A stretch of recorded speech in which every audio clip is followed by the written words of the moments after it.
You are nothing but a pathetic charity case. We are terminating you effective immediately, and security will escort you out right now." My sister-in-law's shrill voice echoed across the crowded marble lobby of my family's corporate headquarters, making dozens of employees stop and stare.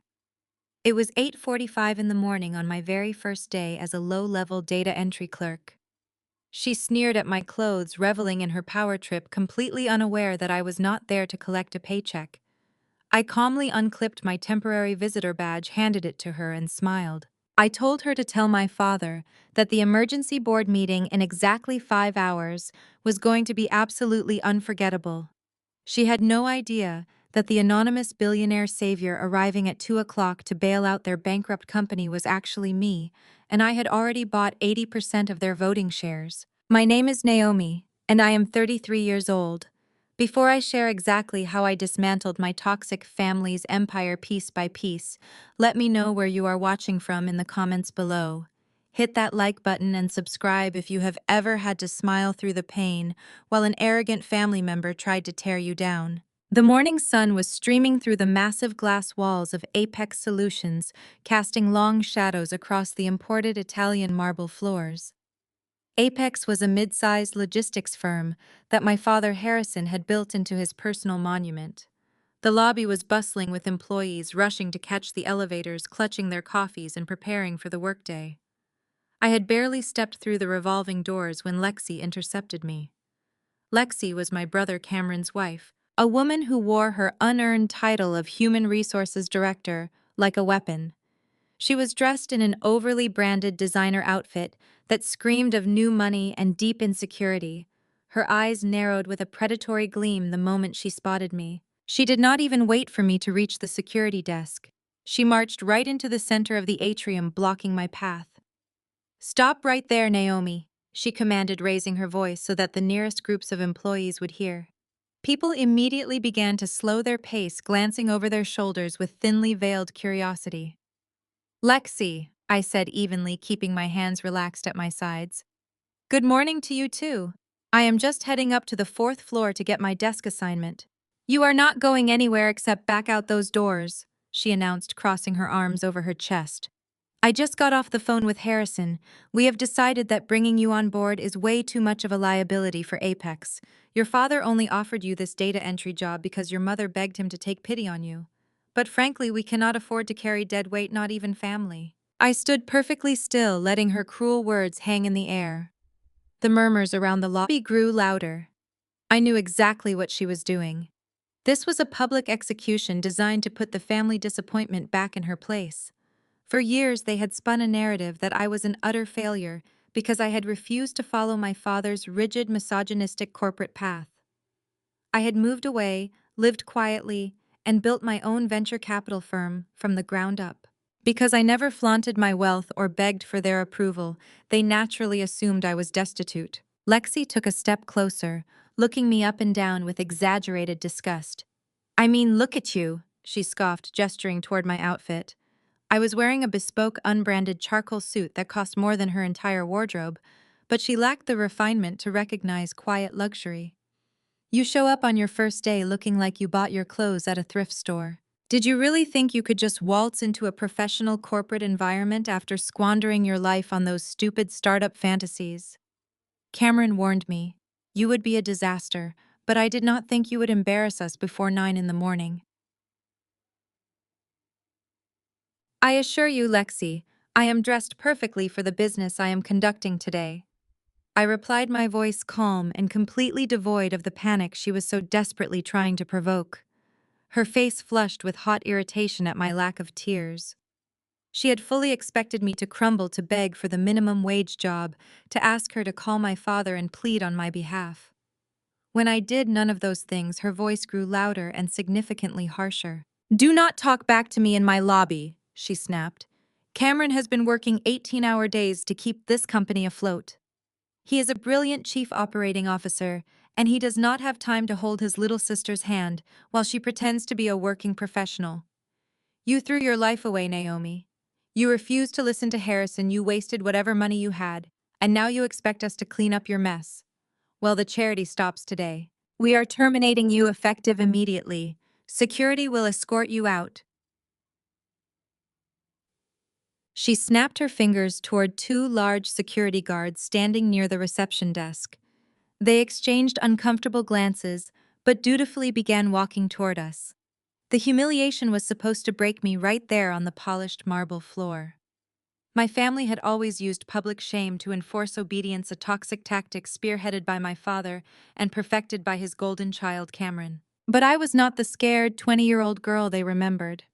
I felt no urge to defend myself or explain that my so-called stupid startup fantasies had evolved into a massive private equity firm. I felt no need to tell her that Cameron was not a brilliant executive but a corrupt thief who had embezzled millions to fund his sports cars and luxury vacations, driving Apex Solutions into catastrophic debt. They were drowning, and they thought kicking me off the boat would somehow save them. I reached up and calmly unclipped the temporary paper visitor badge from my lapel. I held it out to her. Lexi snatched it from my hand, a victorious smirk plastered across her face. "Smart girl," she sneered. "Now turn around and walk out before I have them physically throw you out." I looked her dead in the eyes, my expression entirely unreadable. "I want to do this right, Lexi," I said, my voice barely above a whisper, but laced with a cold, terrifying authority. "Tell your father-in-law that the board meeting in exactly 5 hours should be highly interesting. I highly recommend you and Cameron attend. It will be the most important meeting of your entire lives." Lexi scoffed, rolling her eyes dramatically. "You are completely delusional.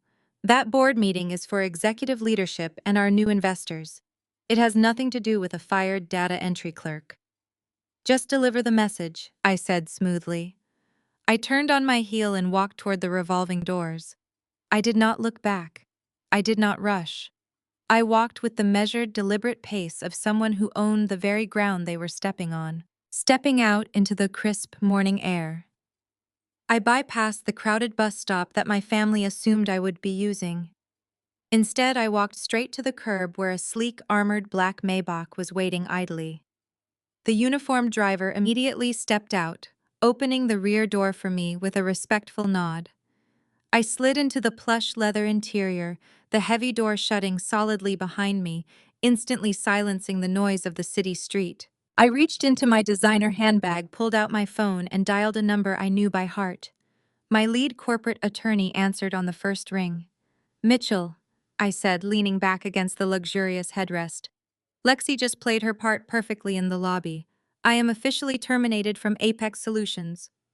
"Excellent," Mitchell replied, his voice practically humming with predatory legal efficiency. "I assume we are a go for Phase 2? "We are an absolute go," I instructed coldly.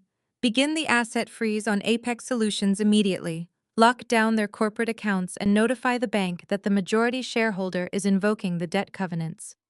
I do not want to leave Harrison or Cameron a single cent to maneuver with before 2 o'clock. Consider it done, Naomi. They will not even be able to buy a cup of coffee with company funds by noon." I ended the call and looked out the tinted window as the Maybach glided away from the building. My family thought they had just disposed of their biggest embarrassment. They had absolutely no clue they had just finalized their own absolute destruction. My phone began to vibrate against the leather seat, a relentless, angry buzzing that signaled the beginning of the digital assault. I glanced down at the screen. The notifications were flooding in from the family group chat, ironically titled Apex Legacy. My father Harrison was the first to strike. His message was a wall of capitalized letters in fury. "Naomi, what on earth is wrong with you? Lexi just called me practically in tears. You caused a massive scene in the main atrium and forced her to call corporate security on your very first day. You are an absolute disgrace to this family. We try to throw you a lifeline and you publicly humiliate us." Before I could even process the sheer absurdity of Lexi claiming to be in tears, a second message popped up. This one was from my mother, Catherine. "I literally begged your father to give you this data entry job, Naomi. We opened our doors to you. We gave you a chance to finally do some honest work after your ridiculous entrepreneurial failures. And this is how you repay our generosity. Why cannot you just be compliant and grateful for once in your life? Look at your brother. Cameron has been working himself to the bone for this company. He carries the weight of the entire family on his shoulders, And you cannot even manage to walk through the front door without throwing a childish tantrum. I read the words with a cold, clinical detachment. Years ago, texts like these would have sent me into a spiral of anxiety and self-doubt. I would have drafted a dozen apologies desperately trying to explain my side of the story, begging them to understand that Lexi had ambushed me. But the gaslighting was so incredibly textbook now that it bordered on boring. It was the same script they had been reading from since I was a teenager. I stared at Catherine's praise for Cameron, remembering exactly how my brother had earned his reputation as the family genius. When I was 22, I had spent 6 months researching and drafting a comprehensive digital expansion strategy for Apex Solutions. I had proudly brought the binder to Harrison's home office, outlining how the company could cut costs by 30%. Harrison had chuckled, patted me on the shoulder, and told me to leave the heavy lifting to the men. He suggested I focus on finding a suitable husband instead. 2 months later, Cameron presented that exact same binder at a Sunday family dinner. He had simply swapped my name for his on the title page. Harrison had treated Cameron to an extravagant steak dinner, praising his visionary mind, and promoted him to vice president of strategy the very next day. Catherine had purchased Cameron a $30,000 watch to celebrate his brilliance. When I tried to speak up when I cried and pointed out that it was my work, Catherine had pulled me into the kitchen and pinched my arm hard. She told me I was being hysterical and bitter. She hissed that a good sister supports her brother's success instead of trying to steal his spotlight. They had convinced everyone that I was a jealous, unstable failure. They repeated the lie so often that they actually believed it themselves. I locked my phone screen, letting it go dark. I would not reply. They wanted a reaction. They wanted me to defend myself so they could twist my words and play the victims. I was going to give them nothing but absolute silence. A few minutes later, my phone lit up again. This time it was an incoming call, not a text. The name on the screen made me sit up slightly straighter. It was Elijah. Elijah was my sister Brittany's husband. He was a brilliant, hardworking African-American man with a master's degree in supply chain logistics. He was also the only person in the entire extended family who possessed an ounce of integrity. Naturally, my family treated him appallingly. Harrison constantly undermined Elijah's operational plans at Apex, intentionally passing over his data-driven strategies to implement Cameron's disastrous, expensive ideas. Catherine frequently made passive-aggressive comments about Elijah's background, treating him as an outsider who should be grateful they allowed him to marry Brittany. I answered the call. "Hello, Elijah. Naomi, are you okay?" His voice was hushed and urgent, echoing slightly, as if he were hiding in one of the concrete stairwells. "I just saw the whole thing go down in the lobby. I saw Lexi confront you. I know you did not cause a scene.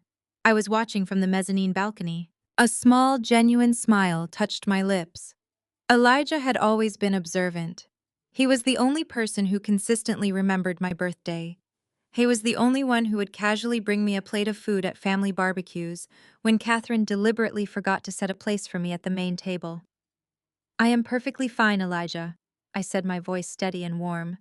"I appreciate you checking on me, I really do." Lexi is parading around the Human Resources Department acting like she just survived a hostage situation. Elijah continued, his voice dropping even lower. "But that is not why I am calling. Something really bad is happening up on the executive floor. Cameron has been shredding documents and physically destroying hard drives in his office all morning. He looks like a cornered animal. Harrison is sweating bullets about this 2 o'clock board meeting with the new investors. I think the company is going under, Naomi. I think they brought you in to pin something on you." "They cannot pin anything on me if I do not work there," I replied smoothly. "And Elijah, you are right. The company is in critical condition. Cameron has been cooking the books for years, and Harrison has been signing off on it." I knew it. Elijah breathed a mixture of validation and dread in his tone. "I warned Harrison about the missing capital expenditures 6 months ago, and he threatened to fire me." "Listen to me very carefully, Elijah," I said, my tone shifting to absolute authority. "I want you to go back to your office right now. Do not wait for your lunch break. Do not draw attention to yourself. I want you to quietly pack up all of your personal belongings, your photos, your degrees, your coffee mug. Put everything in your car and then leave the building. Take the rest of the day off. There was a heavy silence on the other end of the line. Elijah was smart enough to recognize a genuine warning when he heard one. "Naomi, what exactly is going to happen at 2 o'clock?" he asked quietly. "Justice," I answered. "Just pack your things, Elijah. You are the only decent person in that building, and I do not want you caught in the crossfire when the walls come crashing down." I ended the call with Elijah and let my phone drop into my lap. The heavy silence of the armored vehicle wrapped around me. Once again, the smooth hum of the engine, a stark contrast to the absolute chaos I knew was currently unfolding inside the Apex Solutions headquarters. As my driver navigated the crowded city streets, I pulled a secured tablet from my leather briefcase and opened the master financial file. The irony of the entire situation was almost physically palpable. Just 3 weeks ago, my father had summoned me to a formal family dinner. He had put on a pathetic display of parental magnanimity, telling me that despite my ongoing failures to launch a successful career, the family was willing to throw me a lifeline. He had offered me a data entry position that paid barely above minimum wage. He framed it as a profound charity case, a generous favor from a loving father to a deeply misguided daughter. The reality staring back at me from the glowing screen of my tablet was vastly different. Apex Solutions was bleeding cash at an unprecedented catastrophic rate. Cameron had driven their operating margins into the ground with disastrous logistical contracts and massive ego-driven marketing campaigns that yielded zero return on investment. The company was drowning in defaulted loans, desperately fighting off aggressive creditors daily. Harrison thought he was playing a brilliant game of corporate chess. He firmly believed that today, at exactly 2 in the afternoon, a mysterious billionaire savior from a massive private equity conglomerate was arriving to bail them out. He had spent the last month practically groveling to my firm's representatives through third-party ego-driven marketing campaigns that yielded zero return on investment. The company was drowning in defaulted loans, desperately fighting off aggressive creditors daily. Harrison thought he was playing a brilliant game of corporate chess. He firmly believed that today, at exactly 2 in the afternoon, a mysterious billionaire savior from a massive private equity conglomerate was arriving to bail them out. He had spent the last month practically groveling to my firm's representatives through third-party intermediaries, promising them the moon and the stars if they would just inject enough capital to save his crumbling legacy. He had absolutely no idea that the conglomerate buying out his defaulting debt was entirely owned by me. I had spent the last 12 months quietly acquiring every single piece of toxic debt Apex Solutions had generated. My firm had purchased their outstanding loans for pennies on the dollar through various shell companies and subsidiary funds. Today was not a friendly bailout. It was a hostile, merciless debt-to-equity swap. By 2 exactly, my firm would legally convert that mountain of debt into a controlling 80% stake in Apex Solutions. The family thought they were keeping their empire. In reality, they had already lost it, and I was simply arriving to hand them their eviction notices. The Maybach glided to a smooth halt in front of a soaring, ultra-modern high-rise in the city's most exclusive district. The doorman, recognizing the vehicle, immediately stepped forward to open the heavy glass door, greeting me with a deeply respectful nod. I bypassed the main lobby and took the private elevator directly to the top floor. The doors slid open silently, revealing my hidden sanctuary. It was a sprawling $12 million penthouse with panoramic views of the skyline, custom imported furniture, and museum-quality ultra-modern high-rise in the city's most exclusive district. The doorman, recognizing the vehicle, immediately stepped forward to open the heavy glass door, greeting me with a deeply respectful nod. I bypassed the main lobby and took the private elevator directly to the top floor. The doors slid open silently, revealing my hidden sanctuary. It was a sprawling $12 million penthouse with panoramic views of the skyline, custom imported furniture, and museum-quality art. It was a pristine world completely separate from the toxic grip of my family. Nobody in the Apex Circle knew this place existed. Not my parents, not Cameron, not Lexi. The only person who had access to this sanctuary was Todd, my boyfriend of 2 years. I had always believed Todd was my safe harbor. When I returned home exhausted from ruthlessly building my firm, he was the one pouring the wine and listening to my frustrations. I walked across the plush carpet, the thick material absorbing the sound of my footsteps completely. I expected to find Todd in the kitchen making his morning coffee, but the room was empty. A low voice drifted down the hallway from my private study. I approached quietly, assuming he was on a work call. But as I drew closer, the specific cadence of his voice and the name he spoke made my blood run instantly cold. Todd was sitting in my leather desk chair, his back to the open door, speaking animatedly into his phone. "Yes, Cameron, I am telling you, you have absolutely nothing to worry about," Todd was saying, a sickeningly ingratiating tone dripping from his voice. "Naomi is completely oblivious. She left for the office early this morning thinking she was actually going to be doing data entry. She genuinely believes your father is trying to help her out. I have been telling her all week how lucky she is to finally have a stable job." He paused, listening to my brother on the other end of the line. I know." Todd chuckled, a cruel mocking sound that sent a shockwave of absolute disgust through my chest. "She is delusional. She keeps rambling about her little startup investments, but I have kept her totally distracted just like we agreed. She is manageable. Now, regarding that vice president of business development position we discussed, you promised me the title and the six-figure salary would be finalized before the end of the quarter. I am doing my part, Cameron. I am keeping the family embarrassment out of your hair." I stood frozen in this doorway, staring at the back of the man I thought I loved. The betrayal was so absolute, so meticulously calculated, that it temporarily stole the breath from my lungs. Todd was not my safe harbor. He was a spy, a paid informant planted in my life by my own brother. He was leaking my daily schedule, my private conversations, and my emotional state directly to the family that despised me, all to secure a prestigious job title at a company that was secretly bankrupt. He had sold my trust to advance his own pathetic career. I took a single step into the study. The sound of my designer heel clicking against the hardwood floor was like a gunshot in the quiet room. Todd whipped around, his eyes widening in sheer absolute panic as he realized I was standing in the doorway. I stepped back into the sprawling marble hallway of my penthouse, leaving Todd to stew in his own terror for a moment. I glanced at the glowing screen. The name flashing was Elijah. Elijah was my brother-in-law, married to my superficial, status-obsessed sister, Brittany.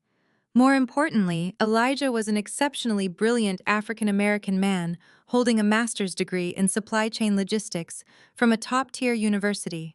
He was the operations manager at Apex Solutions, a title that grossly underestimated his actual intellectual capacity and his daily contributions to the firm. My family, completely blinded by their own deep-seated prejudices and blatant nepotism, constantly undermined him. Harrison and Cameron treated him as a glorified assistant, intentionally dismissing his data-driven strategies simply because he did not fit their narrow, bigoted view of what a corporate leader should look like. They marginalized him at every family dinner, and they ignored his operational warnings in every board meeting. Brittany was no better, treating her husband as a mere accessory rather than an equal partner. Despite being the smartest man in any room, he walked into Elijah was suffocated by my family's toxic culture. Yet he was the only person connected to the Apex bloodline who had ever treated me with genuine, unadulterated respect. I pressed the answer button and brought the phone to my ear, keeping my eyes locked on the study door where Todd was trapped. "Hello, Elijah," I said, my voice completely stripped of the rage that was currently burning through my veins regarding Todd's betrayal. "Naomi, are you okay?" Elijah asked immediately. His voice was hushed, carrying a slight echo that suggested he was speaking from a secure location, likely one of the concrete stairwells at the Apex headquarters. The genuine concern in his tone was a sharp contrast to the deceit I had just uncovered in my own home. "I saw the entire thing go down in the lobby this morning. I was walking across the mezzanine balcony when Lexi cornered you." "I am perfectly fine, Elijah," I replied smoothly, leaning against the cool wall of the hallway. It was exactly the kind of theatrical performance I expected from her. "It was a complete setup," Elijah continued, his voice tight with suppressed frustration. Lexi had security positioned near the elevators before you even walked through the front revolving doors. She orchestrated the entire public shaming to make a point. I wanted to come down there and intervene, Naomi. I really did. But Harrison has been breathing down my neck all week, threatening to terminate my department's funding if I step out of line. I would never want you to risk your position to defend me, I assured him, feeling a surge of profound appreciation for the lone supporter I had in that wretched building. Lexi's little power trip is the least of my concerns today. That is actually why I'm calling you privately. Elijah said, his tone shifting from personal concern to sharp, urgent professionalism. Lexi's stunt in the lobby is just a distraction. Something massive and incredibly dangerous is happening on the executive floor right now. I have been running independent audits on the supply chain accounts for the past 3 months because the vendor invoices were not matching our delivery manifests. I listened intently, allowing the silence to encourage him to continue. Cameron has been cooking the books, Naomi. Elijah revealed the heavy weight of the secret evident in his hushed whisper. He has been funneling millions of dollars through phantom logistics vendors. We are paying for massive freight shipments that simply do not exist. The money is being routed to offshore holding accounts. When I tried to bring the discrepancy to Harrison's attention last week, he completely shut me down and told me I was overstepping my bounds. But this morning, Cameron is in full panic mode. He is physically shredding documents in his suite. He is destroying hard drives. They are desperately trying to hide the financial bleeding before the 2 o'clock board meeting with the new investors. A cold, satisfied smile touched my lips. Elijah was sharp enough to catch the massive fraud that Harrison was desperately trying to bury. My brother-in-law was a phenomenal asset entirely wasted on a family of corrupt fools who were too arrogant to utilize his talents. You are incredibly thorough, Elijah, I said, validating his brilliant investigative work. Your operational audits are flawlessly accurate. Cameron has indeed been embezzling corporate funds to support his luxury lifestyle, and Harrison has been fraudulently signing off on the quarterly reports to protect his golden child. They have effectively bankrupted Apex Solutions. There was a sharp intake of breath on the other end of the line. You know about the phantom accounts, Naomi. If the new investors discover this during the buyout meeting this afternoon, Harrison and Cameron are going to face federal indictment. The entire company is going to implode today. Elijah, I need you to listen to me very carefully. I instructed, my voice dropping to a register of absolute commanding authority. I value your integrity, and I value your mind. You are the only person in that building who actually understands how the company operates. Because of that, I am giving you a direct warning. A warning, he repeated, confusion mingling with realization. I want you to leave that stairwell, walk directly to your office, and pack up your personal belongings, I told him clearly. Take your framed degrees, your photographs, and anything else you care about. Put them in your car and leave the Apex premises before 2 o'clock. Do not tell Brittany. Do not warn Harrison. Just quietly remove yourself from the blast radius. The silence that followed was thick with dawning comprehension. Elijah was a brilliant man. He did not need me to spell out the exact details to understand that a catastrophic shift in power was imminent. He realized in that profound moment that the sister-in-law everyone dismissed as a failure was holding the detonator to the entire corporate empire. Understood, Elijah said quietly, asking no further questions. I am packing my things right now. Take care of yourself, Naomi. You too, Elijah, I replied. I will be in touch very soon. I ended the call and slipped the phone into my tailored pocket. The confirmation of Cameron's frantic document shredding was the perfect validation of my impending strike.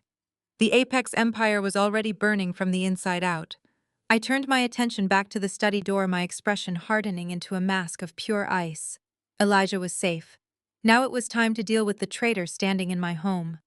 I stepped back into the doorway, locking eyes with Todd, ready to systematically dismantle the man who thought he could sell me out to my own family. Todd's hand shook violently as he scrambled to press the end call button on his smartphone. The device slipped from his sweaty fingers, clattering loudly onto the polished mahogany desk. For a man who had just spent the last 10 minutes confidently negotiating his corporate future with my brother, he currently looked like a terrified child caught stealing from a cash register. His chest heaved as he tried to drag air into his lungs, his eyes darting frantically around my private study as if searching for a hidden exit. There was none. He was trapped in the very sanctuary he had chosen to defile. This penthouse was supposed to be my absolute refuge. I had purchased this sprawling property entirely in cash, placing it under a blind trust to ensure my family could never trace my residence. It was a fortress designed to keep their relentless toxicity at bay. When I invited Todd to move in with me 6 months ago, I believed I was opening my safe haven to a partner who respected my boundaries. I had given him the access codes, the security clearances, and my complete trust. I had allowed him to share the one space in the world where I did not have to wear armor. Instead, I had willingly invited a parasite into my home. As I stood there watching his pathetic display of panic, the pieces of the past few months rapidly locked into place with blinding clarity. The sudden, uncharacteristic phone calls from Catherine demanding to know where I was on specific weekends. Harrison somehow knowing exactly which coffee shop I frequented on Tuesday mornings. Cameron making snide, highly specific remarks about my supposed financial struggles during our rare family encounters. They had not been guessing. They had not been lucky. They had a direct informant sleeping in my bed. Todd swallowed hard, forcing a sickeningly artificial smile onto his face. He held his hands up in a placating gesture, taking a cautious step toward me. "Naomi, sweetheart," he stammered, his voice pitching an octave higher than normal. "It is not what you think. I know how that sounded, but you have to understand. Cameron called me out of nowhere. He was just asking questions about how you were adjusting to the new data entry job. I was just humoring him to keep the peace. You know how your family gets when they feel ignored." I did not blink. I did not raise my voice. I simply crossed my arms and stared at him with absolute freezing contempt. "Humoring him," I repeated softly. The words hung in the silence of the study, heavy and dangerous. "You were humoring my brother by explicitly telling him that I was completely oblivious. You were humoring him by promising to keep me manageable and distracted. You were humoring him by demanding a six-figure vice president title at Apex Solutions in exchange for your continued espionage services." Todd physically recoiled as I recited his exact phrases back to him. The color completely drained from his face, leaving him looking sickly and pale. He realized instantly that I had not just caught the end of his conversation. I had heard the entire transaction. I had heard him negotiate the price of my privacy. "They are your family, Naomi," Todd blurted out, shifting his strategy from denial to desperate justification. His tone took on that familiar, condescending edge he always used when he thought I was being too emotional. "They were genuinely worried about you. Harrison reached out to me months ago. He said you were living in a fantasy world, pretending to be some big-shot investor while secretly going broke. He told me you needed an intervention before you ruined your life completely. I was only trying to protect you." The absolute audacity of his gaslighting was staggering. He was actually trying to convince me that selling my daily schedule to my abusive father and corrupt brother was an act of profound romantic protection. He honestly believed he was the rational savior managing a delusional woman. "You thought you were protecting me by brokering a backroom deal for a corporate title," I stated, my voice completely devoid of emotion. "You decided that my boundaries were irrelevant. You took the security of this home, the trust I placed in you, and you monetized it. You sold my emotional state to Cameron so he could feel superior while his own company burned to the ground." "I did it for us." Todd snapped, his fear morphing into defensive anger. "You refuse to communicate with them. You isolate yourself in this massive apartment, hiding from the real world. Harrison offered me a genuine opportunity at Apex Solutions. He offered me a chance to build a real future for us, because you clearly cannot handle your own family. I stepped up to be the man in this relationship. I secured a vice president position, so we would not have to worry about money when your little startup ventures finally fail." The knife twist of his betrayal was not just the act of spying itself. It was the sheer, breathtaking arrogance behind it. Todd truly believed I was weak. He believed the narrative my family had spun. He looked around my $12 million penthouse, drank my imported wine, slept in my custom bed, and somehow convinced himself that I was a financial failure who desperately needed his mediocre corporate intervention. I was willing to sacrifice my sanity and my safety just to secure a shiny new title on his resume. You secured nothing, I told him, taking a slow, deliberate step forward. You are not a corporate strategist. You are a cheap informant who just negotiated a job at a company that is currently defaulting on every major loan it possesses. You sold your loyalty to a sinking ship, Todd, and you sold out the only person who actually provided you with a life of luxury. Todd scoffed, crossing his arms, trying to regain some semblance of masculine authority. You are just being hysterical because your pride is hurt. Apex Solutions is a massive logistics firm. Harrison told me about the billionaire investor coming in today to expand their operations. They are about to double their market share. You have absolutely no idea how business works, Naomi. You are just angry because they offered me a seat at the executive table while you are stuck doing data entry. I looked at the man I had trusted, marveling at his absolute ignorance. He was standing in the center of my empire, entirely blind to the power I held. He had chosen to align himself with my abusers, betting his entire future on their fabricated wealth. He had handed them the knife and pointed it directly at my back. I did not feel heartbreak. I did not feel the urge to cry over a lost relationship. I felt an overwhelming, icy clarity. The betrayal was complete. My family had poisoned my sanctuary, and Todd had been their willing accomplice.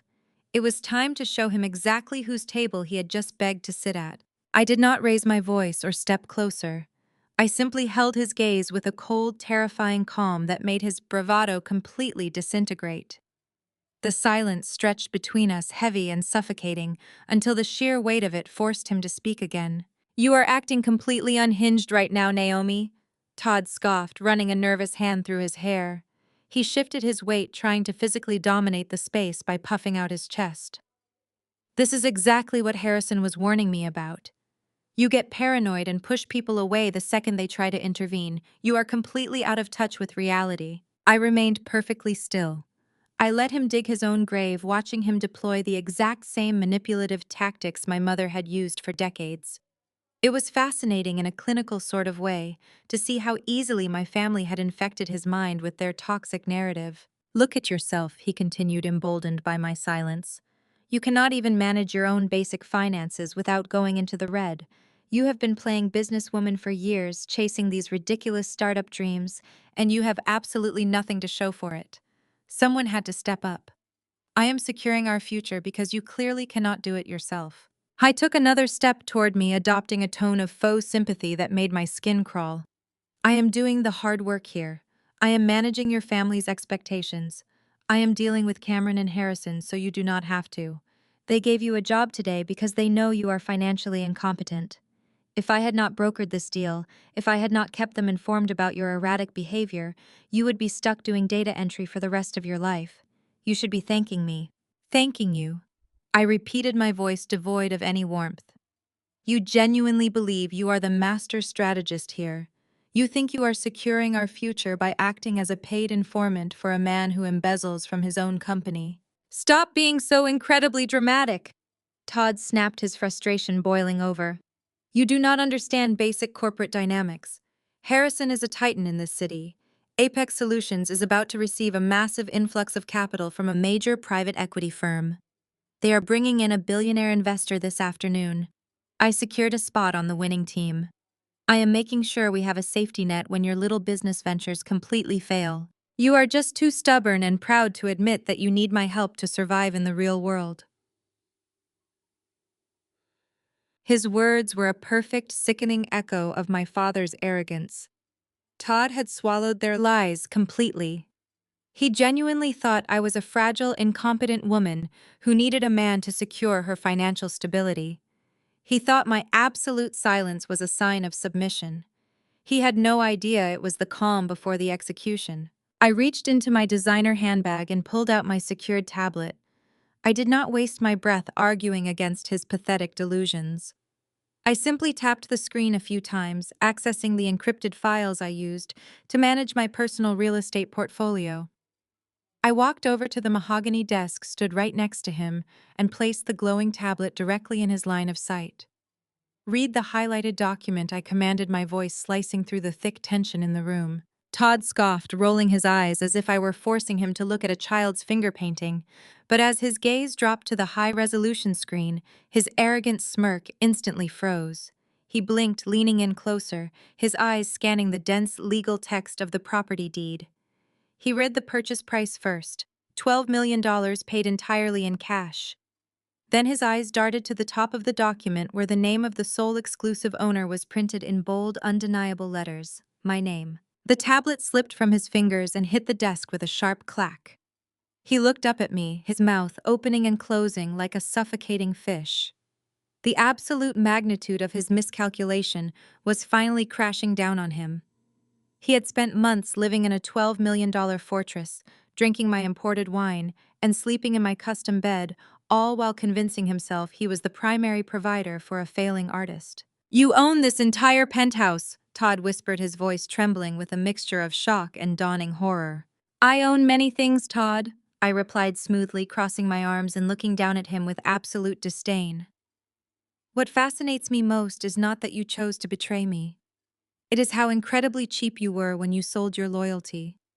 You traded your integrity for a vice president title at Apex Solutions, a company that has not turned a profit in 4 years.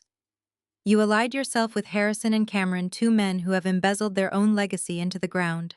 They are currently drowning in over $60 million of defaulted loans." Todd shook his head frantically, backing away from the desk. "No, Harrison said they have an investor. He said a billionaire is coming today to finalize a massive capital injection." "And did you honestly think a corporate titan would rely on a data entry clerk's insecure boyfriend for strategic espionage?" I asked, dissecting his foolishness piece by piece. "Harrison fed you a fantasy to keep you compliant.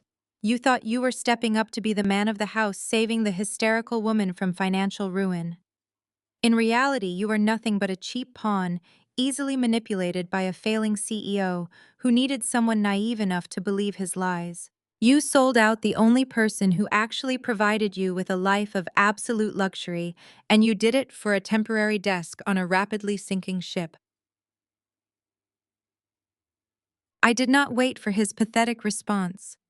I reached under the lip of the mahogany desk and pressed my thumb against a concealed biometric sensor. A subtle chime echoed through the room, followed immediately by a steady red light blinking on the security panel mounted near the door.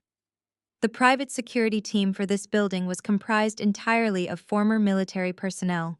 They were highly compensated specifically for their speed, their absolute discretion, and their unquestioning loyalty to the building's owners. Todd stared at the blinking red light, his chest heaving as the reality of his situation continued to crash down around him. He took a hesitant step forward, raising his hands in a gesture of surrender. "Naomi, please," he begged, his voice trembling so violently it cracked. "We can talk about this. I was stupid. I was completely manipulated by your father. Harrison made it sound like you were in desperate trouble, and I just wanted to help you. I love you." I looked at my Patek Philippe watch, noting the precise position of the second hand. "You have exactly 3 minutes," I said, my voice cutting through his desperate pleas like a scalpel.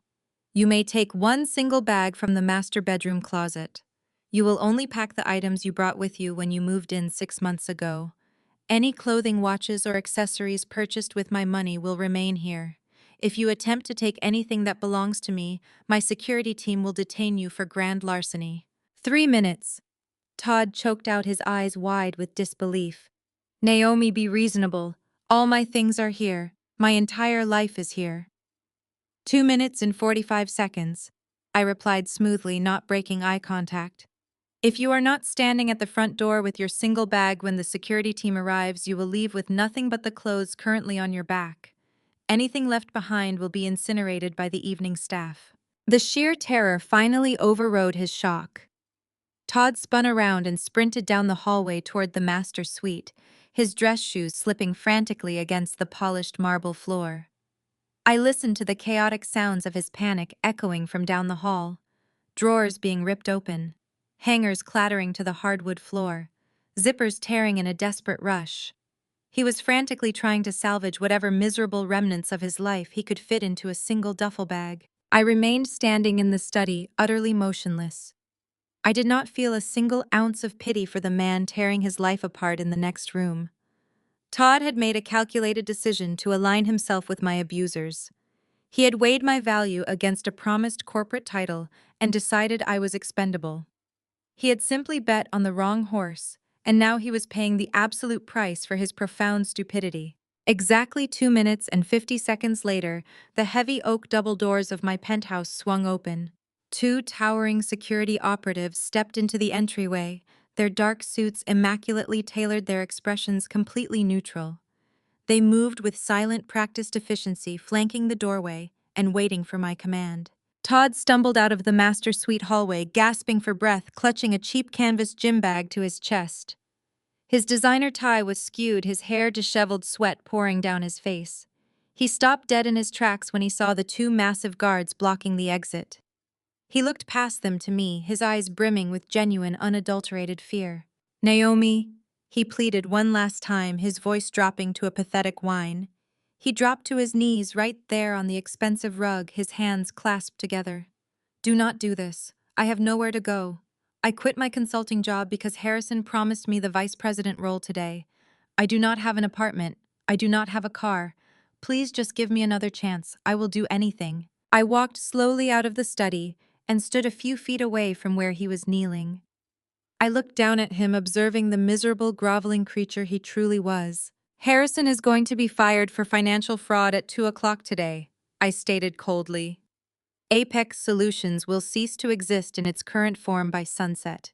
You traded your career for a phantom position at a bankrupt company. Escort him out," I commanded, shifting my gaze to the security operatives. "If he ever attempts to enter this building again, or if he attempts to contact me through any channel, you are authorized to use whatever force necessary to remove the threat." The guards moved instantly. They grabbed Todd by his upper arms, hauling him to his feet with effortless strength. He thrashed weakly against their grip, but it was entirely useless. They dragged him backward toward the open doors. "You cannot do this to me!" Todd screamed, his voice echoing shrilly in the corridor as they pulled him over the threshold. "I was trying to save you. You are making a massive mistake." I did not answer. I simply pressed the automated panel on the wall, and the heavy oak doors swung shut, cutting off his pathetic shouting with a solid, definitive thud. The electronic locks engaged with a heavy click. I was finally completely alone. The vast, luxurious penthouse was enveloped in absolute silence. I walked over to the floor-to-ceiling windows in the living room, looking out over the sprawling city skyline. The morning sunlight caught the glass of the distant corporate towers gleaming brightly against the blue sky. I stood there and allowed the reality of the morning to fully wash over me. Within the span of a few hours, I had been publicly humiliated and fired by my arrogant sister-in-law. I had been digitally attacked and gaslighted by my own parents.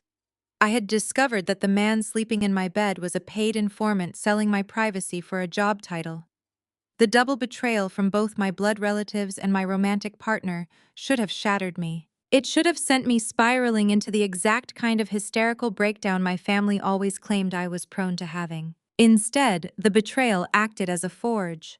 The intense heat of their treachery burned away any lingering traces of guilt or familial loyalty I might have secretly harbored. It solidified my resolve into unbreakable steel.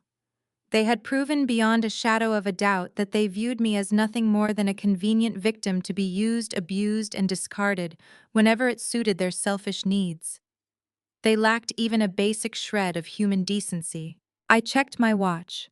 The hands moved steadily forward, ticking closer to the appointed hour. It was time to leave this personal mess behind and step fully into the role of the apex predator. I needed to head to the secure virtual war room to finalize the legal executions with Mitchell and my forensic auditing team. The 2 o'clock board meeting was no longer just a corporate acquisition. It was going to be a total, unmerciful massacre. I would not spare a single one of them. I turned away from the floor-to-ceiling windows and walked down the expansive hallway toward my master suite. The time for reflection was over. I needed to prepare for war. I stepped into my massive custom-built walk-in closet, the soft motion sensor lights illuminating rows of designer garments.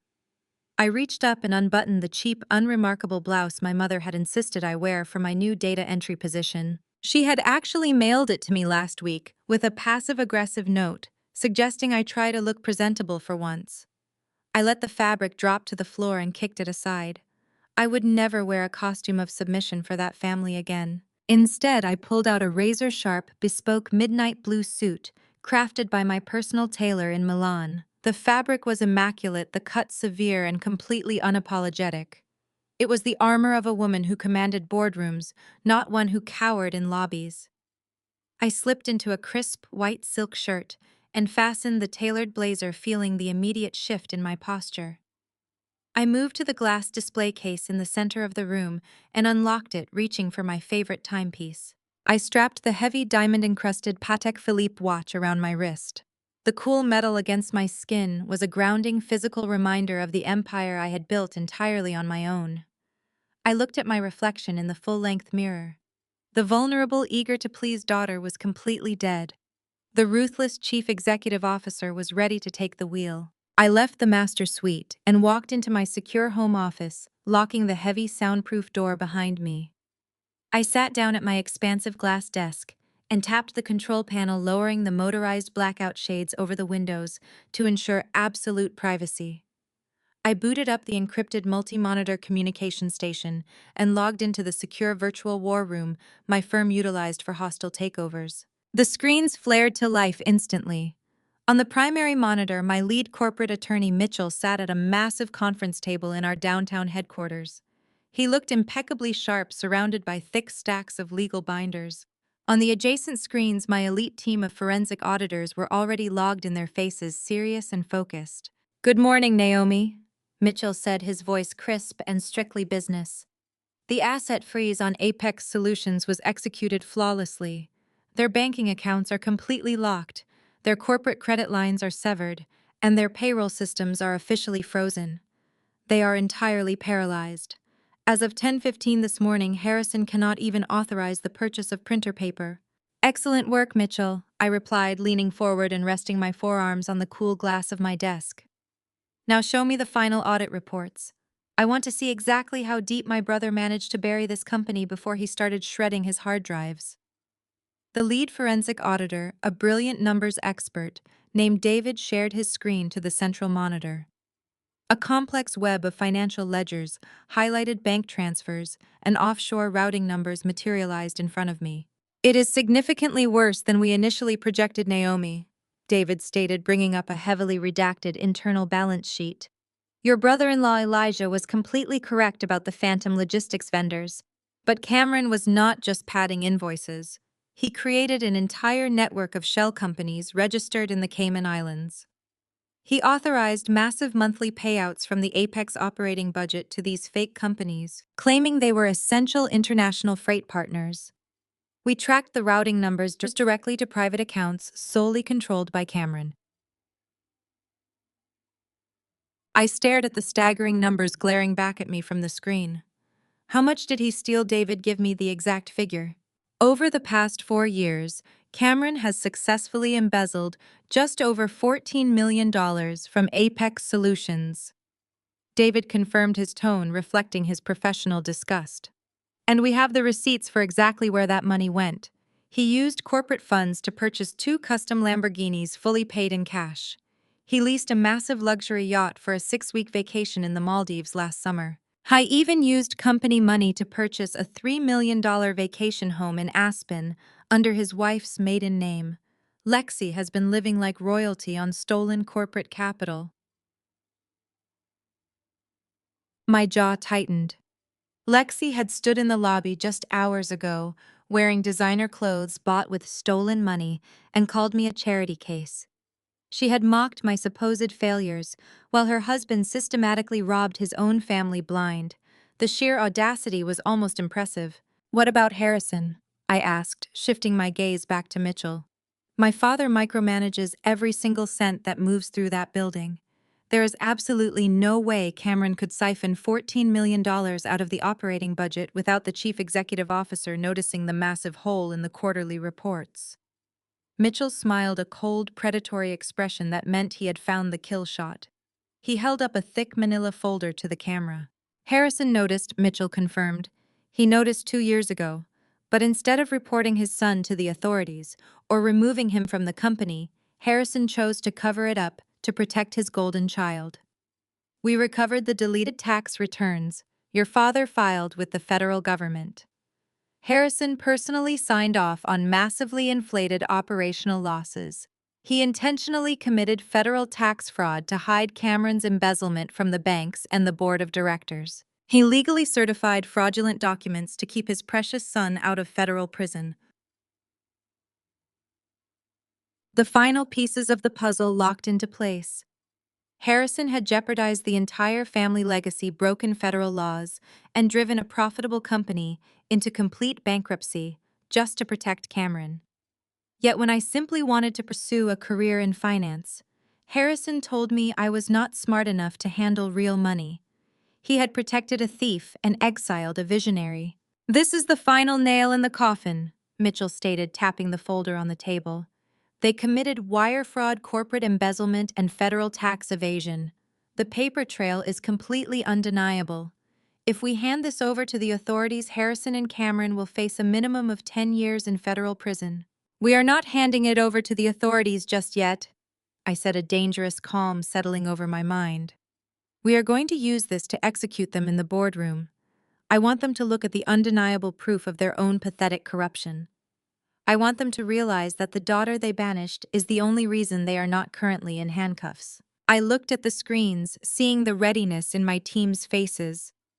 The financial skeletons had been fully unearthed, and the graves were dug. My family thought they were walking into a celebration today. They were actually walking directly to their own funeral. "Prepare the termination documents," I ordered Mitchell.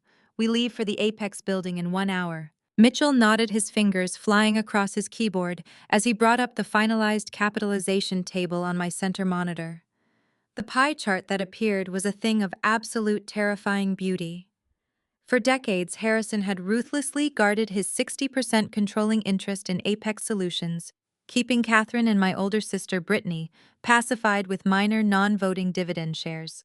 Cameron had been gifted a 20% voting stake the day he turned 25. I, of course, had been given absolutely nothing. Now the screen displayed a completely different reality. A massive solid wedge of deep navy blue consumed the vast majority of the chart, leaving only a microscopic sliver of gray for my family. "The debt-to-equity conversion is officially complete and recorded with the state," Mitchell stated, his tone carrying the heavy weight of a judge reading a final verdict. "Your primary holding company now legally possesses exactly 80.4% of all active voting shares in Apex Solutions. As of this very second, Naomi, you are the absolute majority owner. The family's equity has been diluted into utter insignificance. Their remaining combined shares do not even give them the legal standing to block a coffee machine purchase, let alone a corporate restructuring." I stared at the navy blue wedge representing my absolute dominance over the empire. My father loved more than his own children. He had sacrificed his integrity, broken federal laws, and alienated his youngest daughter just to keep his iron grip on that company. Now it belonged entirely, leaning back in my leather chair. "Has he received any automated alerts from the banking institutions regarding the asset freeze or the equity swap?" David, my lead auditor, shook his head from the adjacent screen. "We timed the execution perfectly. The banks processed the freeze under a confidential regulatory hold. Harrison's executive dashboard currently shows a pending scheduled maintenance update. He is flying completely blind. He actually called the main creditor line an hour ago to confirm the 2 o'clock arrival of the primary investor. He sounded absolutely euphoric. I even asked if he should have the executive chef prepare a celebratory lobster lunch for the boardroom." I let out a sharp, humorless laugh. It was so incredibly typical of Harrison. He had driven his entire legacy into a $14 million grave of embezzlement and tax fraud, yet he fully expected a billionaire stranger to simply hand him a blank check and pat him on the back. He thought he was playing the role of the masterful, seasoned chief executive officer, navigating a minor cash flow issue. He genuinely believed that the new majority shareholder would be a silent partner, a wealthy fool who would provide endless capital while allowing Harrison and his golden child to continue running the show unchecked. He was completely convinced that today was his greatest victory. "Let him enjoy the anticipation of his lobster," I said coldly. "Mitchell, walk me through the legal safeguards. When I fire my father and brother this afternoon, I want absolute certainty that they cannot run to a judge and file a temporary restraining order to halt the transition." Harrison has kept high-priced defense attorneys on retainer for years.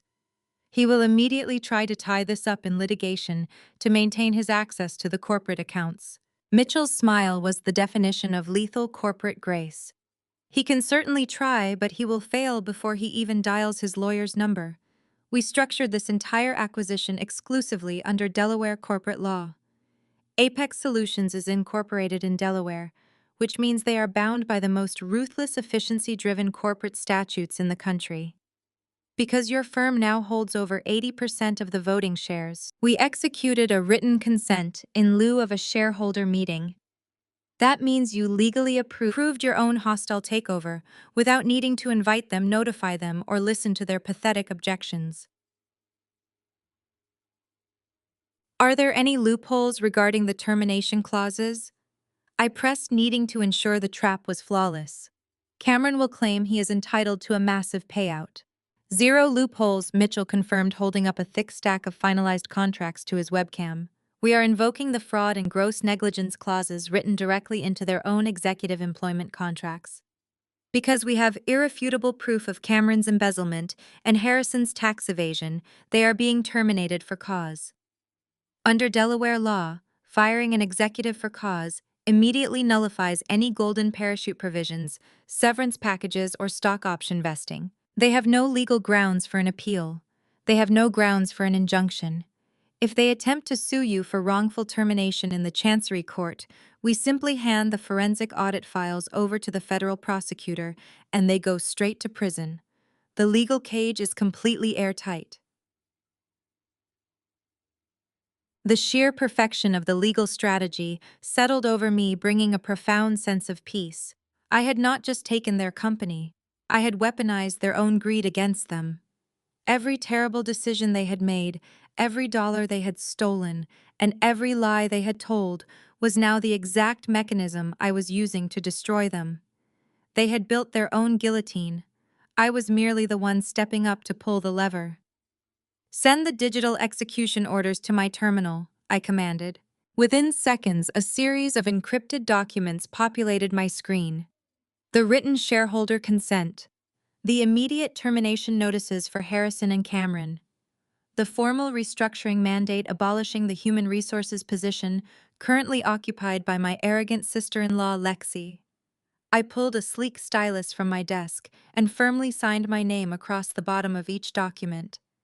With every stroke of the digital pen, I was erasing decades of toxic abuse and financial manipulation. I was taking back the power they had spent my entire life trying to strip away from me. "Documents are signed and legally binding," I announced, transmitting the files back to the war room. "Received and authenticated," Mitchell said, packing the heavy printed copies into a reinforced leather briefcase. "My team is mobilizing to the lobby now. The motorcade is on standby downstairs." I closed the communication terminal, the screens fading to black. I stood up from my desk and took a deep, steadying breath. Just 4 hours ago, I had been standing in the lobby of Apex Solutions, dressed in cheap clothes, quietly absorbing Lexi's vicious public humiliation. I had allowed them to believe I was weak, pathetic, and utterly defeated. I had let them enjoy their hollow victory. Now I was walking back into that building as the absolute architect of their ruin.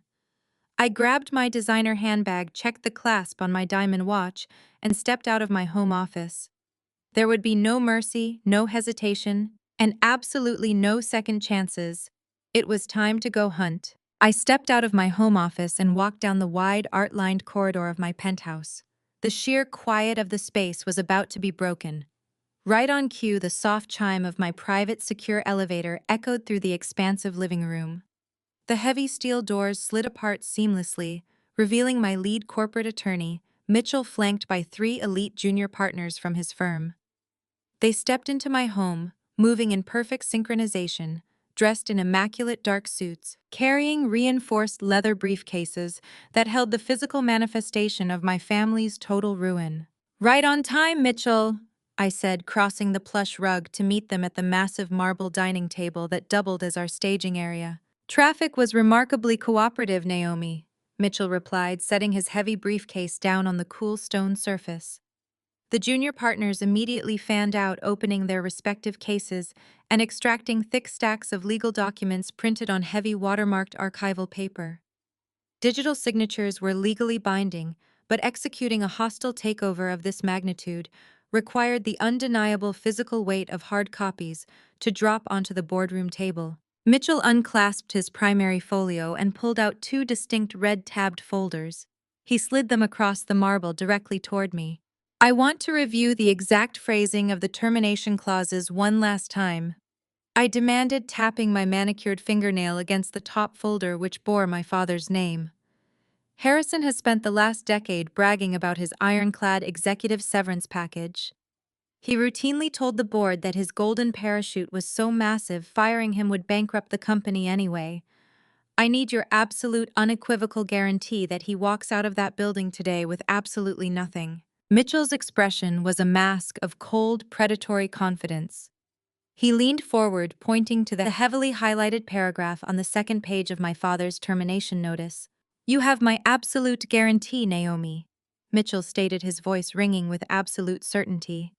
Standard executive contracts protect against termination without cause, which usually triggers those massive severance payouts and accelerated pension vestings. But your father and brother are not being let go due to corporate restructuring or poor performance. They are being summarily terminated for cause specifically citing gross financial misconduct, criminal embezzlement, and breach of fiduciary duty. I picked up the document, my eyes scanning the flawless legal terminology. Mitchell and his team had constructed a masterpiece of corporate execution. By formally invoking the for cause provision based on irrefutable evidence of federal tax fraud, Mitchell continued, his tone clinical and sharp. "We instantly nullify every single protective clause in their contracts. The golden parachutes are legally shredded. Their deferred compensation plans are entirely voided. The luxury health insurance policies are canceled effective at 2 o'clock today. Cameron's corporate expense accounts, the ones he has been using to fund his offshore shell companies, will be frozen the very second you hand him this paper. They will not receive a single cent of severance pay. We are even seizing their unvested stock options to cover a fraction of the damages they inflicted on the company." A profound sense of satisfaction washed over me. For my entire life, my family had wielded their wealth like a weapon, using it to control, belittle, and isolate me. They believed money made them invincible. Now I was legally stripping away every ounce of their financial armor. Cameron would have to figure out how to pay the leases on his stolen sports cars without a company credit card. Harrison would have to face his wealthy country club friends completely bankrupt and publicly disgraced. They were about to experience the exact same terrifying financial instability they had maliciously subjected me to when they kicked me out of the family years ago. "And Lexi?" I asked, shifting my gaze to the junior partner handling the human resources restructuring. "My sister-in-law was incredibly eager to humiliate me this morning. I want to make sure her exit is equally thorough." The junior partner, a sharp-eyed woman holding a blue folder, nodded briskly. "Lexi's termination is standard protocol. Since she is not an executive officer, her dismissal does not require a board vote.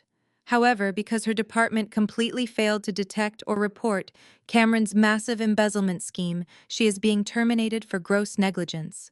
Her final paycheck has already been calculated and will be mailed to her home address. She will be escorted off the premises alongside her husband." "Perfect," I said, handing the red folders back to Mitchell.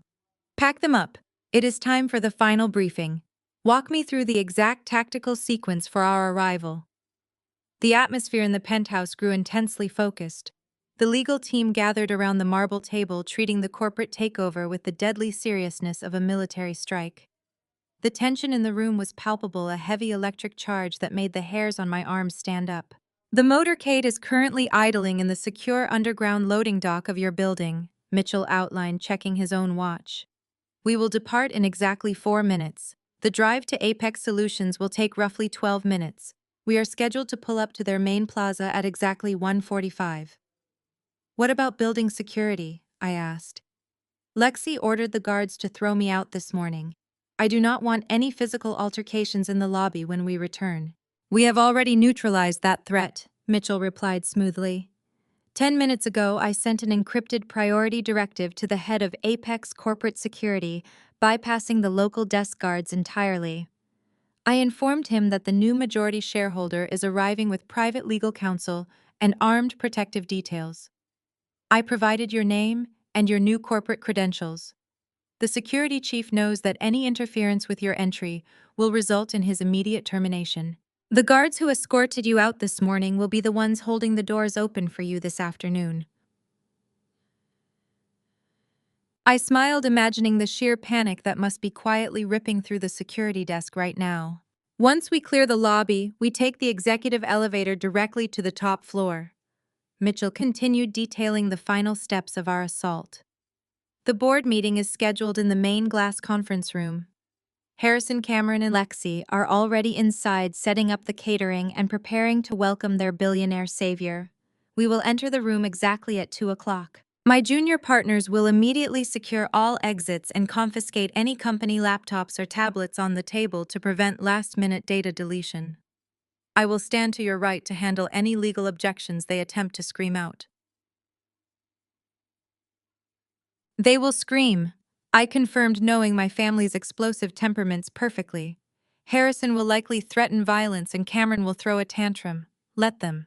I want to look them in the eyes while their entire reality shatters. If they become physically aggressive, our private security detail will physically restrain them and hand them over to the local authorities for assault. Mitchell assured me, his eyes locking onto mine. You are fully protected, Naomi. We hold all the power. The trap is completely inescapable. I looked around the table at my elite team of lawyers. We had meticulously planned this execution for over a year. Every legal loophole had been closed. Every financial document had been weaponized.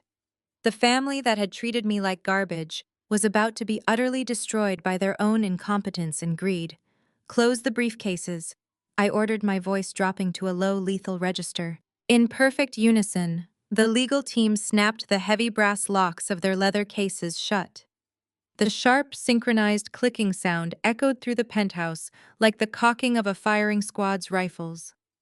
I adjusted the cuffs of my bespoke suit, feeling the adrenaline pumping fiercely through my veins. The predator was finally ready to strike. Let us go to work, I said, turning and leading my team toward the private elevator. The final countdown had officially begun. The descent from my penthouse to the underground loading dock was swift and entirely silent. When the private elevator doors opened, a fleet of 4 jet-black armored SUVs was idling perfectly in line on the polished concrete of the secure garage. My private security detail stood at strict attention, stepping forward to pull open the heavy rear door of the lead vehicle for me. Mitchell and the junior partners filed into the trailing vehicles with practiced military precision. I slid into the plush leather seat, feeling the immediate surge of acceleration as the motorcade swept out of the garage and merged seamlessly into the heavy afternoon city traffic. I glanced at the digital clock glowing brightly on the center console. It was 1:32 in the afternoon. We were making excellent time. The crowded streets of the financial district blurred past the tinted windows, but my focus remained absolute and unshakable. I visualized the massive layout of the Apex Solutions building, mapping out the precise path from the main entrance lobby to the glass-walled executive boardroom on the top floor. Every single step of this arrival was calculated. Every movement was deliberately designed to project absolute, undeniable dominance. We are exactly 3 blocks away. Naomi? Mitchell's voice crackled crisply through the secure intercom connecting our vehicles. The building security chief just confirmed receipt of our arrival protocol. The perimeter is clear and the front desk has been instructed to stand down. Understood, I replied, my voice steady and freezing cold. Maintain the tight formation when we exit the vehicles. Nobody speaks to the press if they happen to catch wind of this, and nobody engages with lower-level management in the lobby. We walk a straight, unbroken line directly to the executive elevator. At exactly 1:45, the motorcade turned sharply onto the sweeping circular drive that framed the main plaza of Apex Solutions.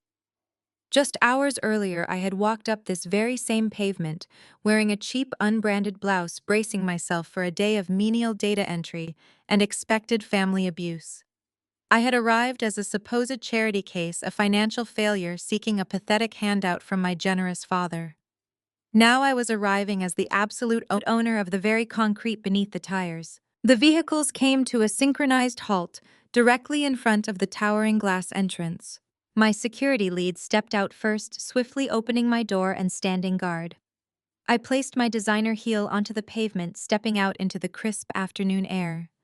The bespoke midnight blue suit hugged my frame perfectly, transforming me from the victim they remembered into a ruthless corporate executioner. Mitchell and his legal team fell in seamlessly behind me, their heavy leather briefcases gripping the financial death warrants for my father and brother. I did not pause to take in the scenery. I walked purposefully toward the massive revolving doors, my security detail flanking me on both sides to ensure an unobstructed path.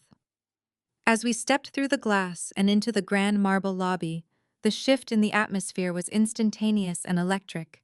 The bustling noise of the midday corporate crowd abruptly died down. Employees holding coffees and chatting near the reception desk literally froze in their tracks. Heads turned, eyes widened, and the frantic whispering began almost immediately. They recognized me, of course. Many of them had witnessed Lexi screaming at me in this exact spot at 8:45 this morning. They had seen the arrogant human resources director publicly humiliate me, mock my clothing, and demand my immediate removal from the premises.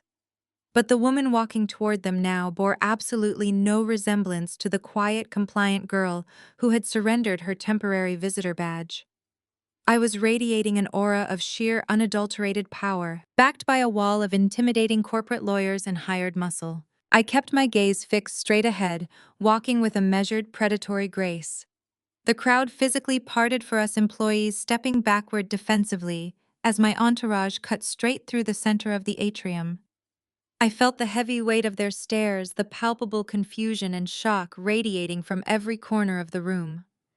They were desperately trying to reconcile the disgraced sister they had heard toxic rumors about with the titan currently commanding their lobby. Directly ahead, the main security checkpoint stood between the atrium and the elevator banks. Behind the marble desk stood the exact same two large security guards Lexi had commanded to throw me out just hours prior. I watched their expressions transform from routine boredom to sheer absolute panic as they saw me leading a literal corporate army directly toward their station. The taller guard physically recoiled, his hand instinctively dropping toward his radio, clearly unsure if he was supposed to stop me or run away. He looked terrified, sweat breaking out on his forehead as he recognized the woman he had nearly put his hands on that morning. He opened his mouth, likely to ask for my identification or demand a reason for my return, but he never got the chance to utter a single word. I did not slow my pace. I simply locked eyes with him, delivering a glare so freezing and authoritative that it pinned his feet firmly to the floor. Mitchell stepped smoothly slightly ahead of me, flashing a titanium black credential card that clearly bore the insignia of the new controlling equity firm. The security chief had obviously delivered the warning exactly as instructed, because the moment the guard saw that card, his posture completely collapsed. He did not ask for my name. He did not ask for my appointment details. He simply swallowed hard, took a massive step backward, and frantically slapped the override button on his console. The heavy glass security turnstiles snapped open simultaneously, granting us completely unrestricted access to the inner sanctum of the building. The second guard lowered his head, refusing to even meet my gaze as I glided past him. The ultimate irony hung thick in the air. The very men tasked with keeping me out were now forced to hold the gates wide open for my hostile takeover. Flawless entry, Mitchell murmured quietly as we moved past the checkpoint and approached the exclusive executive elevator bank. They look like they just saw a ghost.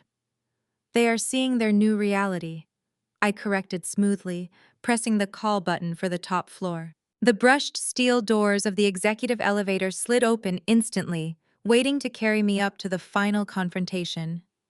I stepped inside, turning around to face the lobby one last time as my legal team filed in around me. The entire ground floor was still watching us in stunned silence. I kept my face entirely devoid of emotion as the doors slowly glided shut, sealing me inside the ascending metal box. The digital display above the door began ticking upward, counting the floors. Floor 10, Floor 15, Floor 20. Each passing number felt like a heavy drumbeat leading to a long overdue execution. Harrison, Cameron, and Lexi were waiting at the top, currently swimming in their own arrogance and popping champagne for a billionaire investor they thought would save them. They were happily celebrating the very deal that was about to strip them of everything they owned. The elevator surged upward smoothly, carrying the legal guillotine directly to their doorstep. I adjusted the lapel of my jacket, feeling completely invincible. The waiting was over. Stepping out of the elevator. On the 50th floor, my custom heels sank silently into the plush monogrammed carpet of the executive corridor. The entire floor was eerily quiet, a stark contrast to the frantic energy in the lobby below. My security detail fanned out instinctively, securing the perimeter of the hallway, while Mitchell and his junior partners matched my deliberate pace. At the far end of the corridor stood the main executive boardroom. Its walls were constructed of heavy, soundproof glass designed to project an image of corporate transparency while keeping the actual conversations strictly confidential. But someone had carelessly left one of the heavy mahogany doors cracked open by an inch. The sound of clinking crystal and boisterous laughter spilled out into the quiet hallway. I held up a hand, silently signaling my team to halt just a few feet away from the entrance. I wanted to observe them in their natural habitat one last time. I wanted to witness the absolute peak of their arrogant delusion before I burned it all to the ground. Through the narrow gap, the scene was playing out exactly as I had anticipated. The massive oak conference table had been pushed aside to make room for a lavish catered spread. Silver platters piled high with fresh lobster, oysters, and caviar sat completely untouched. Harrison was standing at the head of the room, his suit jacket unbuttoned, looking more relaxed than he had in years. He held a bottle of Dom Perignon in one hand and a crystal flute in the other, expertly pouring the expensive champagne while beaming at his golden child. Cameron sat slouched in a leather executive chair with his feet arrogantly propped up on the polished wood table. He held his glass out, accepting the pour with a smug, self-satisfied grin. Catherine stood beside him, resting an affectionate hand on his shoulder, completely oblivious to the fact that her precious son had stolen $14 million from their legacy. Lexi was perched on the edge of the table, tossing her hair and laughing loudly at something Harrison had just said. They were celebrating. They were actively toasting to their own brilliance, firmly believing that they had outsmarted the global financial system. "To Cameron," Harrison announced, raising his glass high. His booming voice echoed clearly through the cracked door. "For keeping this ship afloat through the storm. Those aggressive creditors thought they could squeeze us, but you navigated the turbulent waters perfectly. And to our new billionaire partner, whoever he is, for recognizing the absolute value of the Apex legacy. He is bringing the capital, but we are keeping the control." "Hear, hear!" Cameron cheered, clinking his glass against his father's. "I told you not to worry, Dad. The creative accounting gave us the exact runway we needed. Once this private equity firm drops the cash injection into our operating accounts, I will smooth over the vendor ledgers, and no one will be the wiser. We played the board perfectly." I listened to my brother openly admit to cooking the books, completely unbothered by the federal crimes he had committed. He genuinely believed his massive theft was a brilliant corporate maneuver. Lexi took a delicate sip of her champagne and smiled viciously. "Well, today is definitely a massive victory for the family. We secured our funding, we secured our future, and I personally secured the lobby this morning. I must admit, handling your sister was the absolute highlight of my week, Cameron." Catherine let out a dismissive, elegant little sigh. "Oh, please tell me Naomi did not make a hysterical scene." "I told Harrison it was a terrible idea to offer her that data entry job. She has always been so volatile and deeply ungrateful. I just knew she would try to cause a problem on a day as important as this." She did not even have the chance to cause a problem. Lexi bragged, her voice dripping with cruel satisfaction. I intercepted her right in the middle of the atrium, before she could even get to the security desk. I fired her on the spot. You should have seen her face, Catherine. She looked completely pathetic. I told her she was a charity case and ordered security to throw her out. She just handed over her badge and scurried away like a frightened little mouse. Harrison threw his head back and laughed, a deep, booming sound that used to make me shrink with anxiety when I was a teenager. Good for you, Lexi. Honestly, Naomi needed a harsh reality check. She has spent the last decade playing pretend in the city, acting like her ridiculous startup investments meant something. She needed to hit rock bottom to finally learn her station in life. I only offered her that minimum wage job to break her pride. Exactly, Cameron chimed in, swirling the champagne in his glass. She actually thinks she understands business. Do you remember that pathetic digital strategy binder she tried to hand you years ago, Dad? She actually thought she could tell us how to run a logistics empire. Firing her in front of the entire staff was the best thing for her. Maybe now she will realize she is completely incompetent and stop trying to play in our league. She needs to understand that the adults are talking today. She is just bitter because she will never have what we have, Catherine added soothingly, smoothing the lapel of Cameron's suit. She refuses to be compliant, so she will always be a failure. We tried to include her, but some people simply cannot be helped. Now let us focus on what actually matters. What time is this investor supposed to arrive? Harrison checked the heavy gold Rolex on his wrist. The private equity representatives are scheduled to walk through those doors at exactly 2 o'clock. We have 10 minutes. Everyone look sharp. We need to project absolute dominance.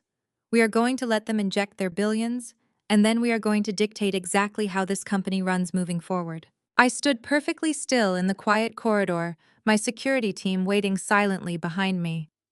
I listened to them congratulate themselves on my humiliation. I listened to them justify their cruelty, their corruption, and their sheer unadulterated arrogance. They were so thoroughly drunk on their own delusions of grandeur that they could not even fathom the reality of their situation. They thought I was a frightened little mouse who had scurried away in defeat. They thought they had broken my pride and secured their empire in one single masterful stroke. They had absolutely no idea that the executioner was already standing at their door. I turned my head slightly, catching Mitchell's eye. His face was a mask of cold professional anticipation. He gave me a single sharp nod. The documents were ready. The legal trap was locked. The emotional detachment I felt was absolute and freezing. I did not feel a single ounce of familial obligation toward the people in that room. They were not my family. They were merely corrupt executives trespassing in my building, consuming my catered food, and drinking my expensive champagne. I reached out, wrapping my fingers around the cool brass handle of the heavy mahogany door. I did not knock. I did not hesitate. I pushed the door open wide, stepping out of the shadows and directly into the blinding light of their ignorant celebration. The heavy mahogany doors swung inward with a smooth, silent glide, completely shattering the barrier between their fabricated reality and my absolute truth. As I crossed the threshold, the physical shift in the room's atmosphere was instantaneous and electric. The clinking of crystal champagne flutes ceased entirely. The boisterous, self-congratulatory laughter died in their throats, replaced by a suffocating, heavy silence. My security operatives moved with immediate lethal efficiency, stepping inside and taking up positions flanking the double doors. They crossed their arms and stood with their feet firmly planted, sealing the only exit. Mitchell and the three junior partners fanned out behind me, their presence a dark, intimidating wall of bespoke suits and reinforced leather briefcases. I walked directly toward the head of the massive oak conference table. I did not rush. I let the sharp click of my designer heels echo against the polished hardwood floor, measuring the exact distance between my past victimization and my current absolute dominance. Harrison was the first to process the visual anomaly. He lowered his bottle of Dom Perignon, his eyes darting frantically from the imposing security guards blocking the door to the elite legal team standing at my back.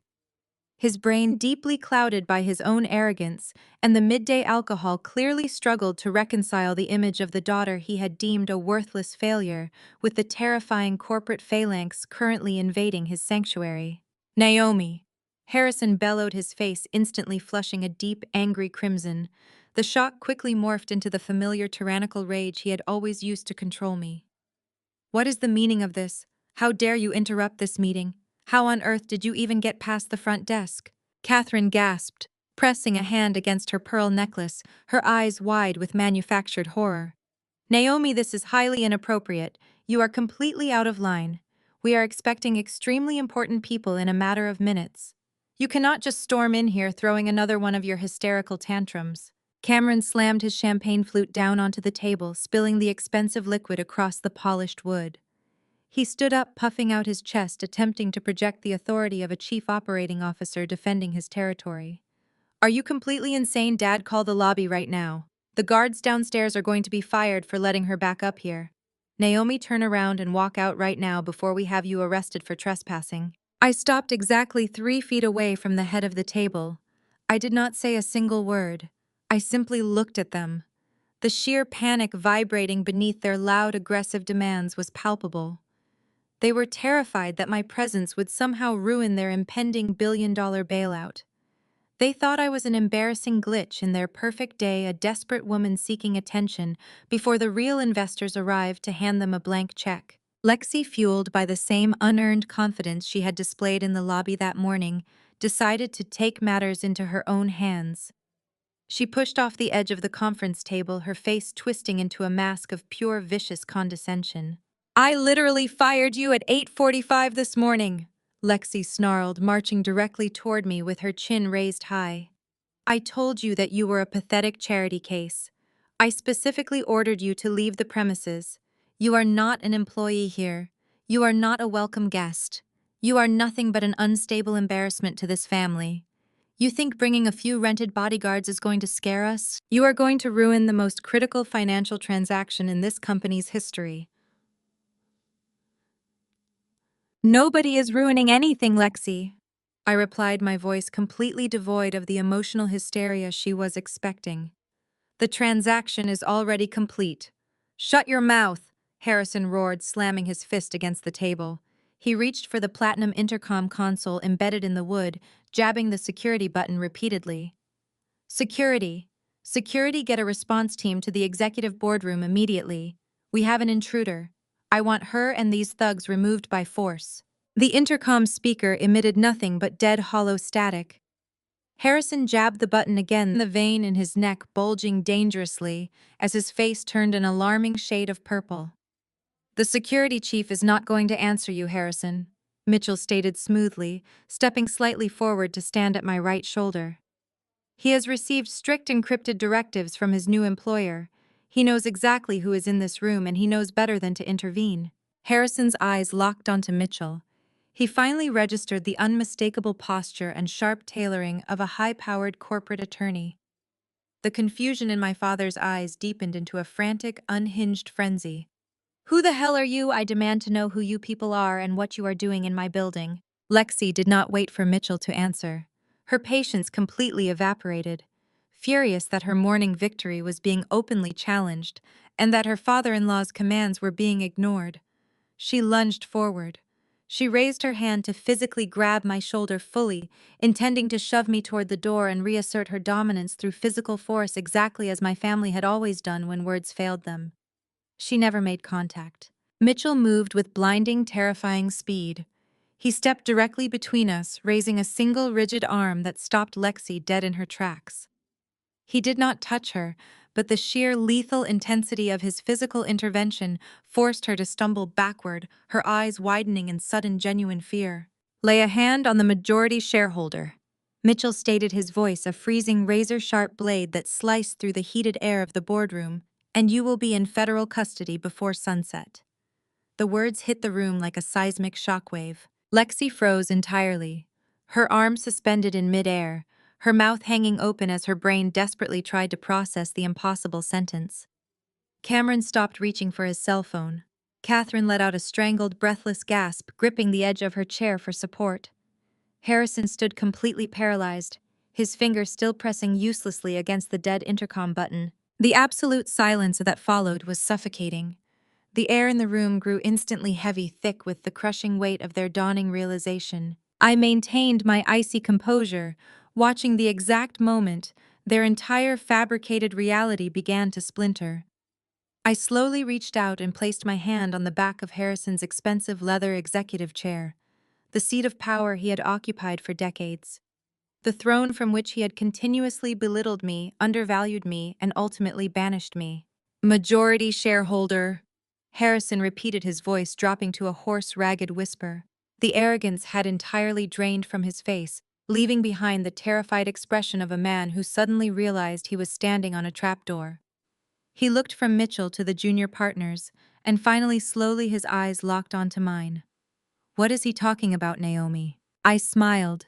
It was not a smile of joy, nor was it a smile of forgiveness. It was the smile of an apex predator that had finally cornered its prey. He is telling you to step away from my chair, Harrison, I said softly, my voice echoing with undeniable absolute authority. The adults are talking now. Harrison stared at me, his eyes wide and completely uncomprehending. He looked at the leather executive chair, then back at me, his brain completely short-circuiting as the gravity of my statement crashed into him. He did not move voluntarily. He simply stumbled backward, his legs giving out slightly until his broad shoulders hit the heavy glass wall of the boardroom. The sudden absence of his towering tyrannical presence at the head of the table left a massive shifting void in the room. I did not hesitate for a single second to fill it. I stepped forward, my designer heels clicking decisively against the floor, and positioned myself directly behind the chair. I ran my hand along the smooth leather backrest. This was the exact spot where Harrison had sat for over a decade, dismantling my self-esteem, aggressively rejecting my business proposals, and declaring my brother the undisputed genius of the family. I pulled the chair out and sat down smoothly, crossing my legs and folding my hands on the pristine mahogany surface. Mitchell moved flawlessly to my right side. He unclasped the brass locks of his heavy leather briefcase. The sharp metallic snaps echoed like gunshots in the dead silent room. He extracted the thick, red-tabbed folio containing the finalized acquisition records, the state filings, and the executed debt-to-equity conversions. He handed the thick stack of premium watermarked paper directly to me. I did not raise my voice. I did not need to shout or scream to command the room. True power does not beg for attention. It simply exists. I lifted the heavy stack of documents and dropped them squarely onto the center of the polished wooden table. The heavy thud made Catherine physically flinch. You have been eagerly awaiting the arrival of a major private equity conglomerate, I stated, my voice echoing evenly off the glass walls. You have spent the past month begging their representatives for a massive capital injection. You handed over your financial records, exposed your deepest vulnerabilities, and prayed that a billionaire savior would bail you out of the $60 million in defaulted loans currently suffocating this company. You toasted to your own brilliance just moments ago, absolutely convinced that you had secured your legacy. You have been eagerly awaiting the arrival of a major private equity conglomerate, I stated, my voice echoing evenly off the glass walls. You have spent the past month begging their representatives for a massive capital injection. You handed over your financial records, exposed your deepest vulnerabilities, and prayed that a billionaire savior would bail you out of the $60 million in defaulted loans currently suffocating this company. You toasted to your own brilliance just moments ago, absolutely convinced that you had secured your legacy. You have been eagerly awaiting the arrival of a major private equity conglomerate, I stated, my voice echoing evenly off the glass walls. You have spent the past month begging their representatives for a massive capital injection.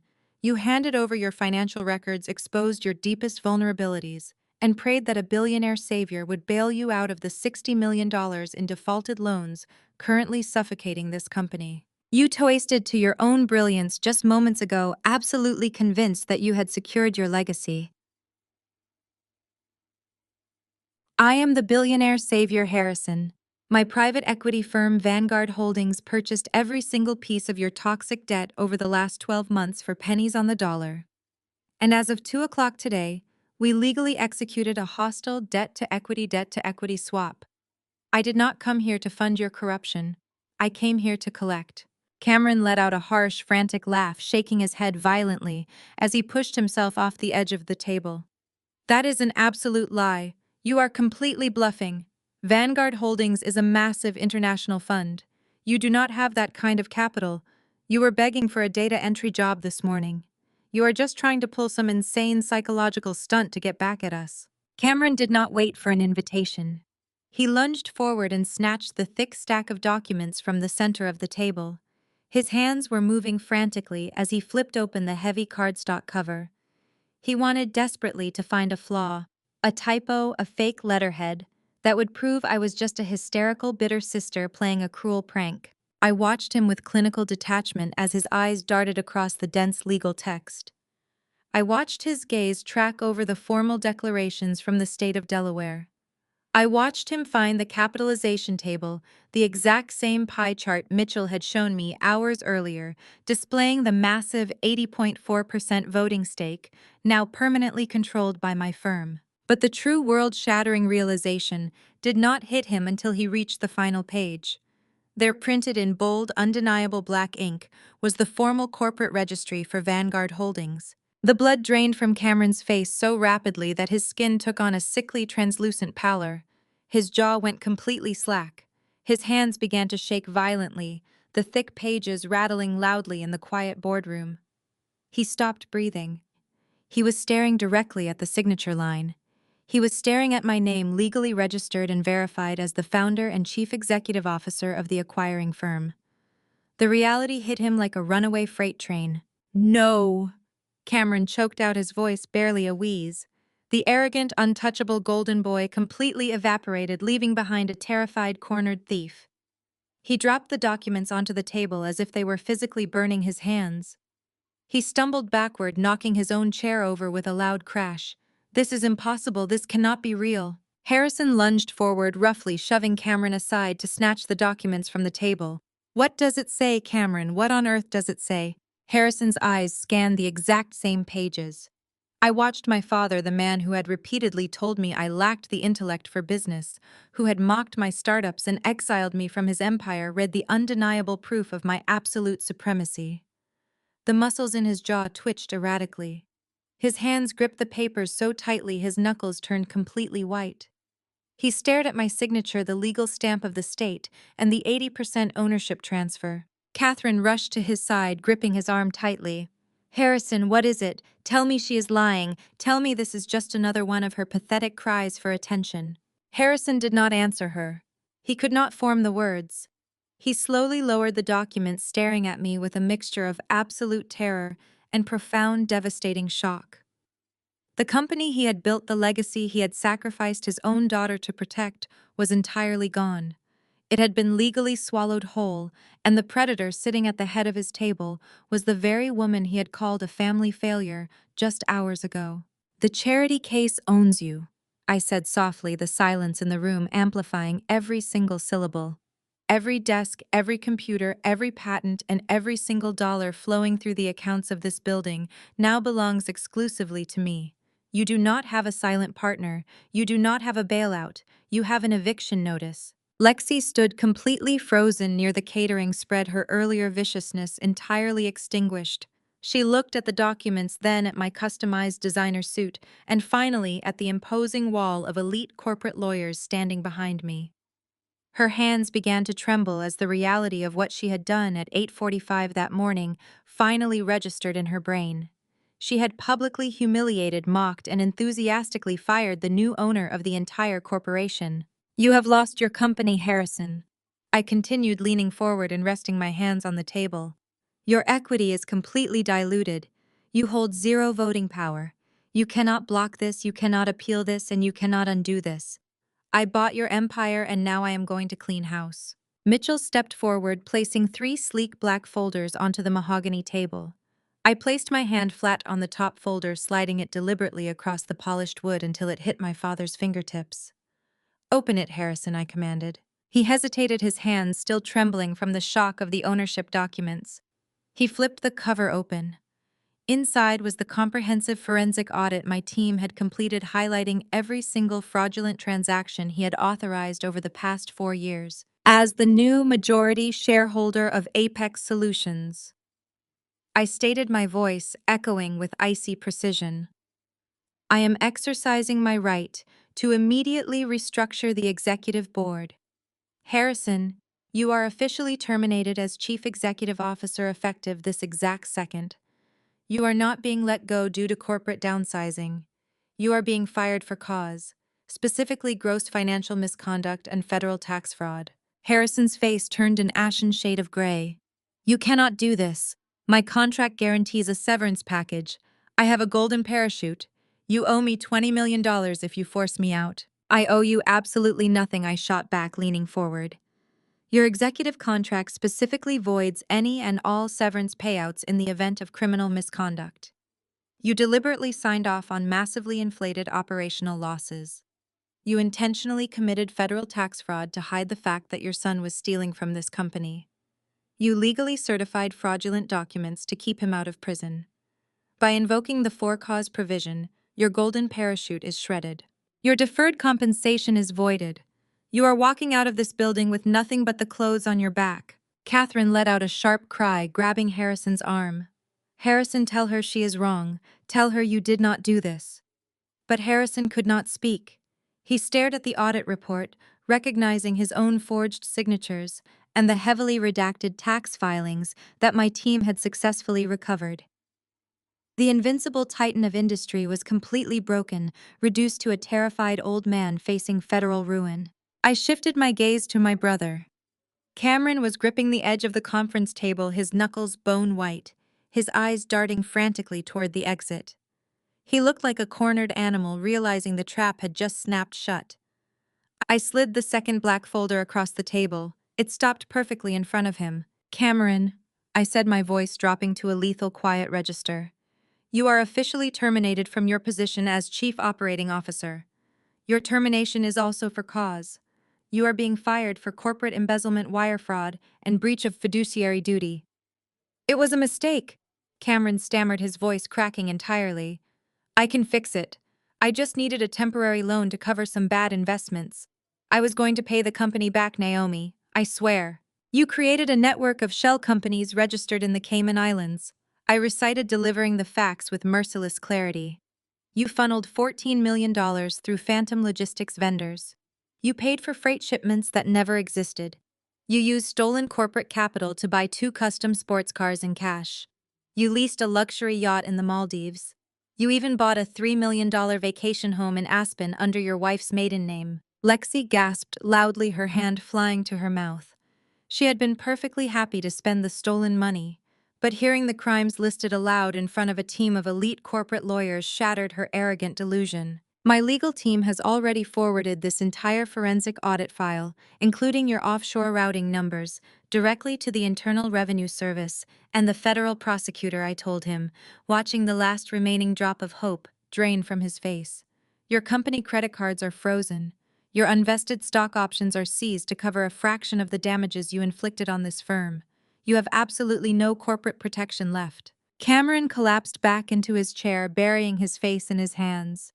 He let out a pathetic, guttural sob. The golden child, the supposed genius, who had stolen my ideas and paraded them as his own, was finally exposed as nothing more than a common thief. I then turned my attention to the side of the room, locking eyes with my sister-in-law. Lexi was practically vibrating with terror. She had backed away from the catering spread, pressing herself against the glass wall as if trying to physically merge with it and disappear. And then there is you, Lexi, I said smoothly. Naomi, please, Lexi begged, holding her hands up in a desperate, placating gesture. Her voice was shrill, completely stripped of the nasty, condescending tone she had used on me just 5 hours prior. I was just doing my job this morning. Harrison told me to be strict with you. I was only following his directives. We are family. You cannot hold that against me. I am not terminating you, Lexi, I replied, standing up straight and adjusting the cuffs of my bespoke suit. A fleeting look of profound relief washed over her face, but I extinguished it instantly. I cannot terminate you because you were already fired at 8:45 this morning, I clarified coldly. You loudly and enthusiastically declared my employment terminated in the main lobby. As the Director of Human Resources, you failed completely to detect your husband's massive embezzlement scheme. That constitutes gross negligence. Your final paycheck is being mailed to your home address. You no longer have any authorization to be on this floor. I looked at the three of them, taking in the absolute devastation I had just unleashed. They had spent my entire life trying to make me feel small, worthless, and utterly dependent.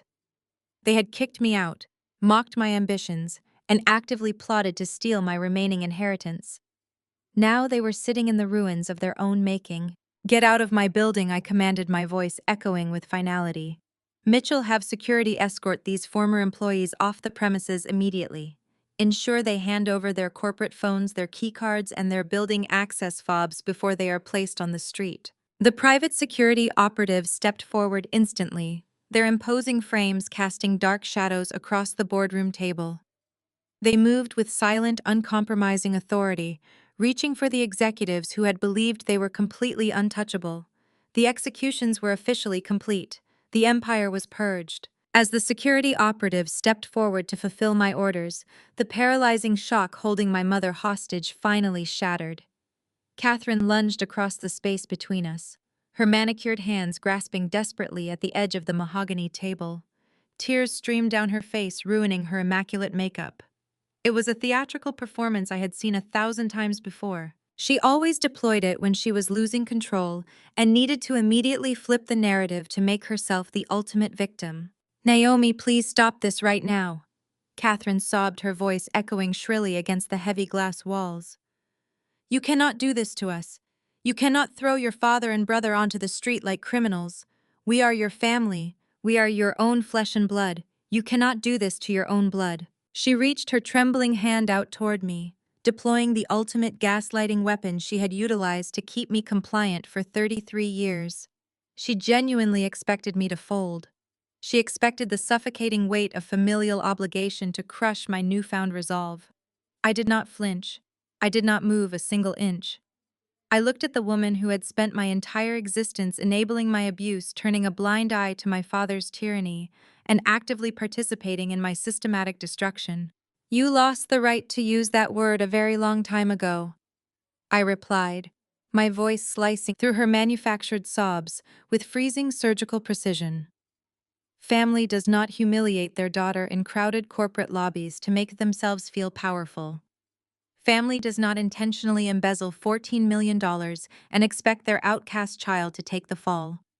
Family does not secretly pay boyfriends to spy on their own flesh and blood. Catherine gasped, her hand flying to her chest. She realized instantly that Todd had been completely exposed, that every single toxic strategy they had deployed against me was now fully out in the open and entirely neutralized. You wanted me to be the sacrificial lamb for your monumental financial incompetence. I continued, leaning forward so she could see the absolute zero in my eyes. You wanted me to sit at a data entry desk and take the federal indictment when the auditors arrived. Also, Cameron could keep his sports cars, and you could keep your country club memberships. That is not love, Catherine. That is a calculated parasitic transaction. She opened her mouth to desperately deploy another tearful excuse, but I cut her off entirely before she could form a single syllable.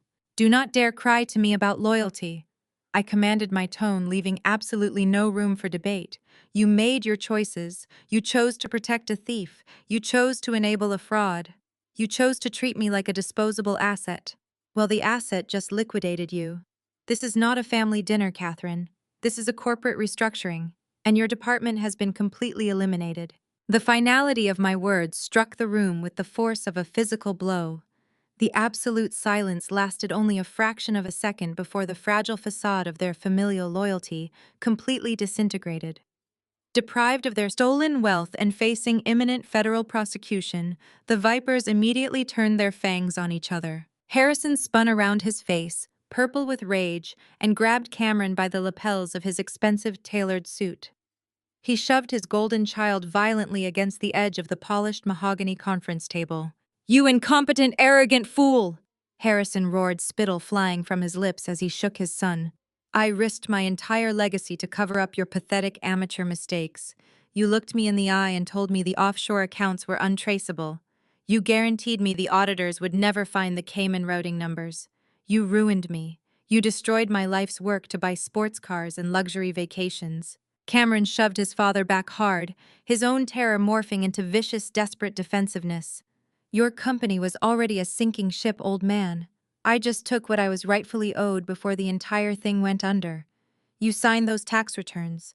You authorized the cover-up because you were too blind and arrogant to admit your logistics model was completely obsolete. Do not try to pin all of this on me when you were the one driving us into bankruptcy. I am going to a federal prison because of your endless greed, Harrison bellowed, raising his hand as if to strike his son right there in the boardroom. Before Harrison could land the blow, Lexi inserted herself into the chaos, but she was not acting as a peacemaker. Her eyes were wild, darting frantically between the audit documents on the table and her husband. The realization that she was legally tethered to a disgraced penniless felon had completely shattered her smug composure. You told me the money was from executive performance bonuses, Lexi screamed at Cameron, her voice cracking with sheer panic and outrage. You promised me the Aspen house was totally secure. You absolute idiot. My name is on that deed. If the federal government seizes that property to pay back the creditors, my credit is completely ruined. I am not going down for your embezzlement, Cameron. I am calling a top divorce lawyer the second I walk out of this building. I am not spending the best years of my life visiting a bankrupt criminal in a federal penitentiary. Cameron stared at his wife, utterly betrayed by the blistering speed of her defection. The pristine, untouchable family empire was actively tearing itself to pieces right in front of me, fighting bitterly over the scraps of a fortune they no longer possessed. When the brutal reality set in that screaming at each other would not reverse the asset freeze or undo the corporate takeover, their survival instincts kicked in. They pivoted simultaneously, turning back to me with sickening desperation. The arrogance was completely eradicated, replaced by a pathetic, groveling submission. Harrison stepped forward, holding his hands up in a gesture of total surrender, his pride entirely broken. Naomi, please. You have made your point. You won the game. You outsmarted all of us. But you cannot run this massive logistics empire alone. You need experienced executives who understand the daily operations and the client relationships. I will step down as chief executive officer. I will take a massive pay cut. Just let me stay on as a senior advisor. I can work under your leadership. Cameron aggressively pushed his way forward, shoving his father aside to get closer to me. Naomi, I know the vendor contracts inside and out. I can undo the shell companies. I can help you clean up the ledgers so the feds do not have to get involved. Just keep me on the payroll. Give me a lower-level management position. I will report directly to you. Just do not hand those forensic audit files over to the prosecutor. Please, I am your brother. I have a wife who is about to leave me and take everything. I will do whatever you want. Even Catherine, who had spent decades treating me like an embarrassing stain on her perfect social record, clasped her hands together in a prayer-like gesture. We will do anything you ask, Naomi. We will follow your lead. You are the head of the family now. Just give us a second chance to prove we can be loyal to you. I looked at the four of them, observing their complete and utter lack of dignity. They were not apologizing for the emotional abuse they inflicted upon me for 33 years. They were not expressing genuine remorse for the millions they stole or the federal laws they broke. They were simply begging for their paychecks. They were offering to submit to my authority only because I was holding the financial blade directly to their throats. You severely overestimate your value to me, I stated, my voice echoing with absolute freezing finality. Harrison, your outdated leadership drove this company into the ground. Cameron, your only demonstrated skill is routing stolen capital to offshore accounts. Catherine, your loyalty is entirely dependent on whoever is holding the checkbook. None of you possess a single quality that I require in my corporate empire. I picked up the signed termination documents and handed them to Mitchell. There are no second chances, I commanded, my gaze locking onto my father. There are no advisory roles. There are no subordinate positions. You exhausted my mercy years ago when you threw me out of my childhood home. I am not running a family charity. I raised my hand and signaled to the elite security operatives standing by the heavy mahogany doors. They moved forward instantly, their massive frames casting dark, imposing shadows over the cowering executives. Confiscate their corporate phones, their building access cards, and their company laptops. I instructed the guards. Then physically escort them out of the building. Use the main elevators and take them directly through the center of the ground floor lobby. I want every single employee in this building to clearly see exactly what happens to thieves and frauds. The security team gripped Harrison and Cameron by their arms, hauling them toward the exit with uncompromising force. Lexi sobbed uncontrollably as a guard demanded her keycard, her designer bag shaking in her hands. Catherine wailed, crying out my name in a desperate final plea that fell on completely deaf ears. I stood at the head of the boardroom table alongside my legal team and watched the spectacle unfold. The heavy glass doors were pulled wide open. The security operatives marched my screaming, crying, utterly disgraced family down the executive corridor. I knew that in a few moments the elevator doors would open on the ground floor. The entire corporate staff, the very people Lexi had tried to impress by firing me that morning, would watch the former chief executive officer and his golden child be forcibly paraded out of the building by private security. The humiliation would be absolute. The karma was finally flawlessly realized. I had not just taken their company, I had entirely eradicated their legacy. 6 months have passed since the heavy glass doors of the boardroom swung shut on my former life. The dust has finally settled on the ruins of my family's fabricated empire, and the consequences of their actions have been absolutely devastating. Harrison and Cameron are currently drowning in a legal nightmare that they can never escape. Following the delivery of my forensic audit files to the federal prosecutor, they were both indicted on multiple counts of wire fraud and tax evasion. They are facing staggering federal fines that have completely wiped out their remaining personal assets. Harrison was forced to sell his sprawling estate at a massive loss just to cover his defense attorneys. He now lives in a tiny, dilapidated apartment on the outskirts of the city, utterly abandoned by his wealthy country club friends who treat his name like a contagious disease. Cameron lost everything. The moment the federal agents seized the Aspen vacation home and the sports cars, Lexi filed for a ruthless divorce. She abandoned him the second the stolen money dried up, taking whatever meager assets were not frozen by the government. Cameron is currently residing in a cheap roadside motel, awaiting his criminal trial, entirely stripped of his golden child status. And Todd, the man who thought he could sell my privacy for a corporate throne, found himself completely blacklisted from the financial sector. Without my penthouse to live in, and without the phantom vice president title he bargained for, he was forced to take a dead-end minimum wage job, answering phones at a rundown car dealership. He tried to call me a dozen times from restricted numbers, begging for forgiveness. I simply had my legal team serve him with a permanent restraining order. While their lives collapsed under the weight of their own greed, Apex Solutions experienced a massive, unprecedented resurrection. I am currently sitting at the head of the executive boardroom, looking across the polished mahogany table at the only person connected to my family who actually possessed an ounce of integrity. Elijah is sitting confidently in the chair that Cameron used to occupy, reviewing our latest financial projections. The difference in the room's energy is profound. Elijah had the intelligence and the moral clarity to file for divorce from my superficial status-obsessed sister, Brittany, shortly after the corporate takeover. Brittany had immediately demanded that Elijah support her parents financially, showing her true toxic colors. Elijah refused, packed his bags, and severed his ties with her completely. I did not hesitate to reward his loyalty and his undeniable brilliance. I officially promoted Elijah to Chief Operating Officer of Apex Solutions the very week my family was escorted out of the building. Free from Harrison's bigoted micromanagement and Cameron's constant sabotage, Elijah's logistical strategies were finally implemented without restriction. He completely overhauled the supply chain, eliminated the bloated contracts, and optimized our global routing systems.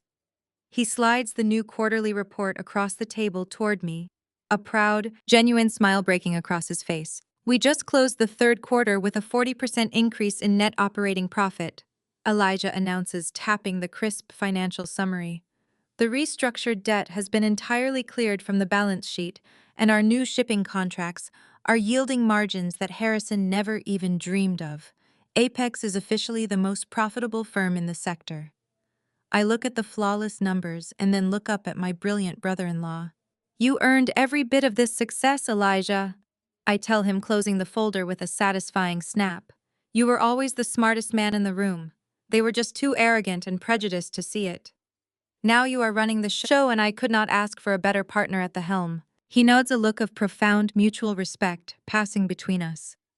We had both been marginalized by the same toxic family, and we had both emerged victorious by relying on our actual competence instead of empty entitlement. Later that evening, I step out of my private elevator and walk into the quiet, luxurious sanctuary of my penthouse. The space feels entirely different now. It is no longer a hiding place from my family's judgment. It is a monument to my absolute freedom. I pour myself a glass of imported wine and walk over to the massive floor-to-ceiling windows, looking out over the glittering city skyline. The city lights stretch out for miles, vibrant and alive, reflecting the boundless possibilities of my future. For 33 years, I allowed a group of selfish, corrupt individuals to dictate my worth. I internalized their cruel remarks, accepted their blatant favoritism, and convinced myself that surviving their abuse was the best I could hope for. They threw me to the wolves time and time again, hoping the harsh realities of the world would break my spirit and force me to come crawling back to them for validation. They made a fatal miscalculation. They failed to realize that throwing me to the wolves simply taught me how to lead the pack. I did not just survive the wilderness they abandoned me in. I conquered it. I built an empire from the ground up with my own two hands forged in the fires of their rejection. I have learned that blood does not automatically make someone family. Blood simply denotes a biological coincidence. True family is built on a foundation of mutual respect, unwavering loyalty, and genuine support. I have built my own chosen family, now surrounded by people like Elijah, and my brilliant legal team individuals who value my intellect and stand by me in the trenches. I take a slow sip of my wine, feeling a deep, unshakable peace settle over my soul. I no longer carry the heavy, suffocating burden of trying to please people who are fundamentally broken. My empire is secure, my mind is clear, and my life is entirely my own. Have you ever had to walk away from toxic family members and rebuild your life from scratch? Share your story in the comments below. If this resonated with you, don't forget to like and subscribe. Sometimes the trash takes itself out.